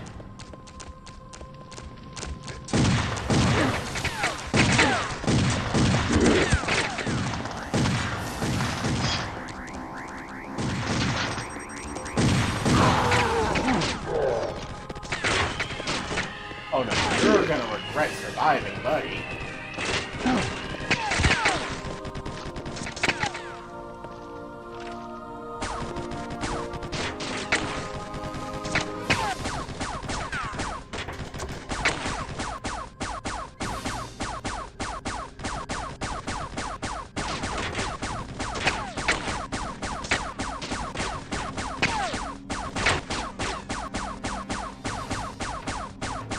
Yeah.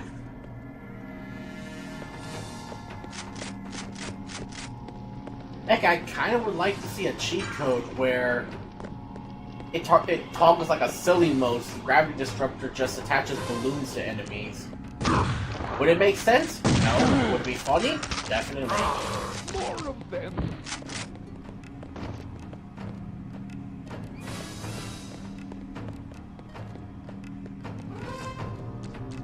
Get him!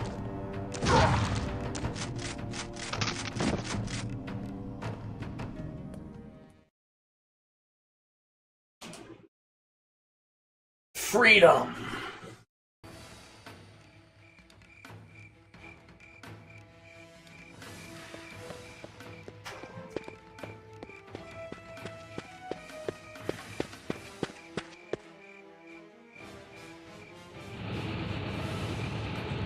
This is the only level in the game that's just a cutscene.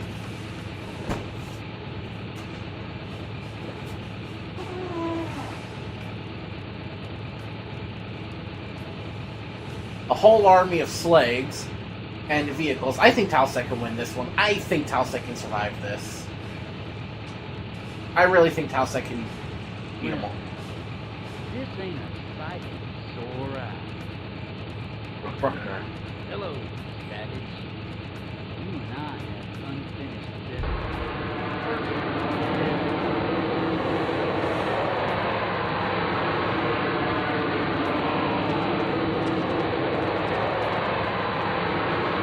Also, how did they just let that airship just...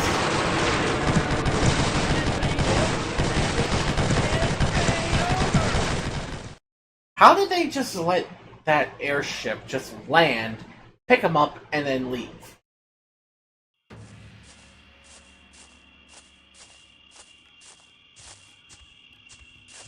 Ah yes, Chapter 6. An infamous chapter among the Turok community. This is an evil place. And Bruckner ain't that smart either. This will be a good place to stop. Not because, not for time or anything, but Turok Evolution is one of those that you really do need a lot of time to go through.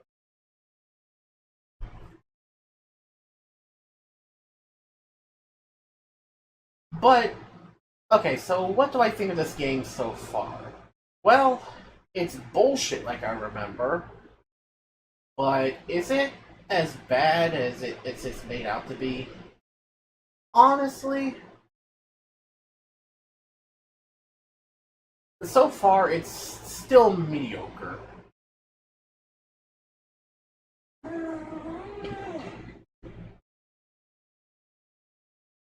But so far, so good. Maybe there's something about this game that I'm still missing. Maybe there's still something to salvage with this game. What could that be? I don't know. We're just gonna have to figure it out next time. So let's find someone to raid for my Twitch followers. Let's see. Who is available? Oh, I know who we can raid. Let's see.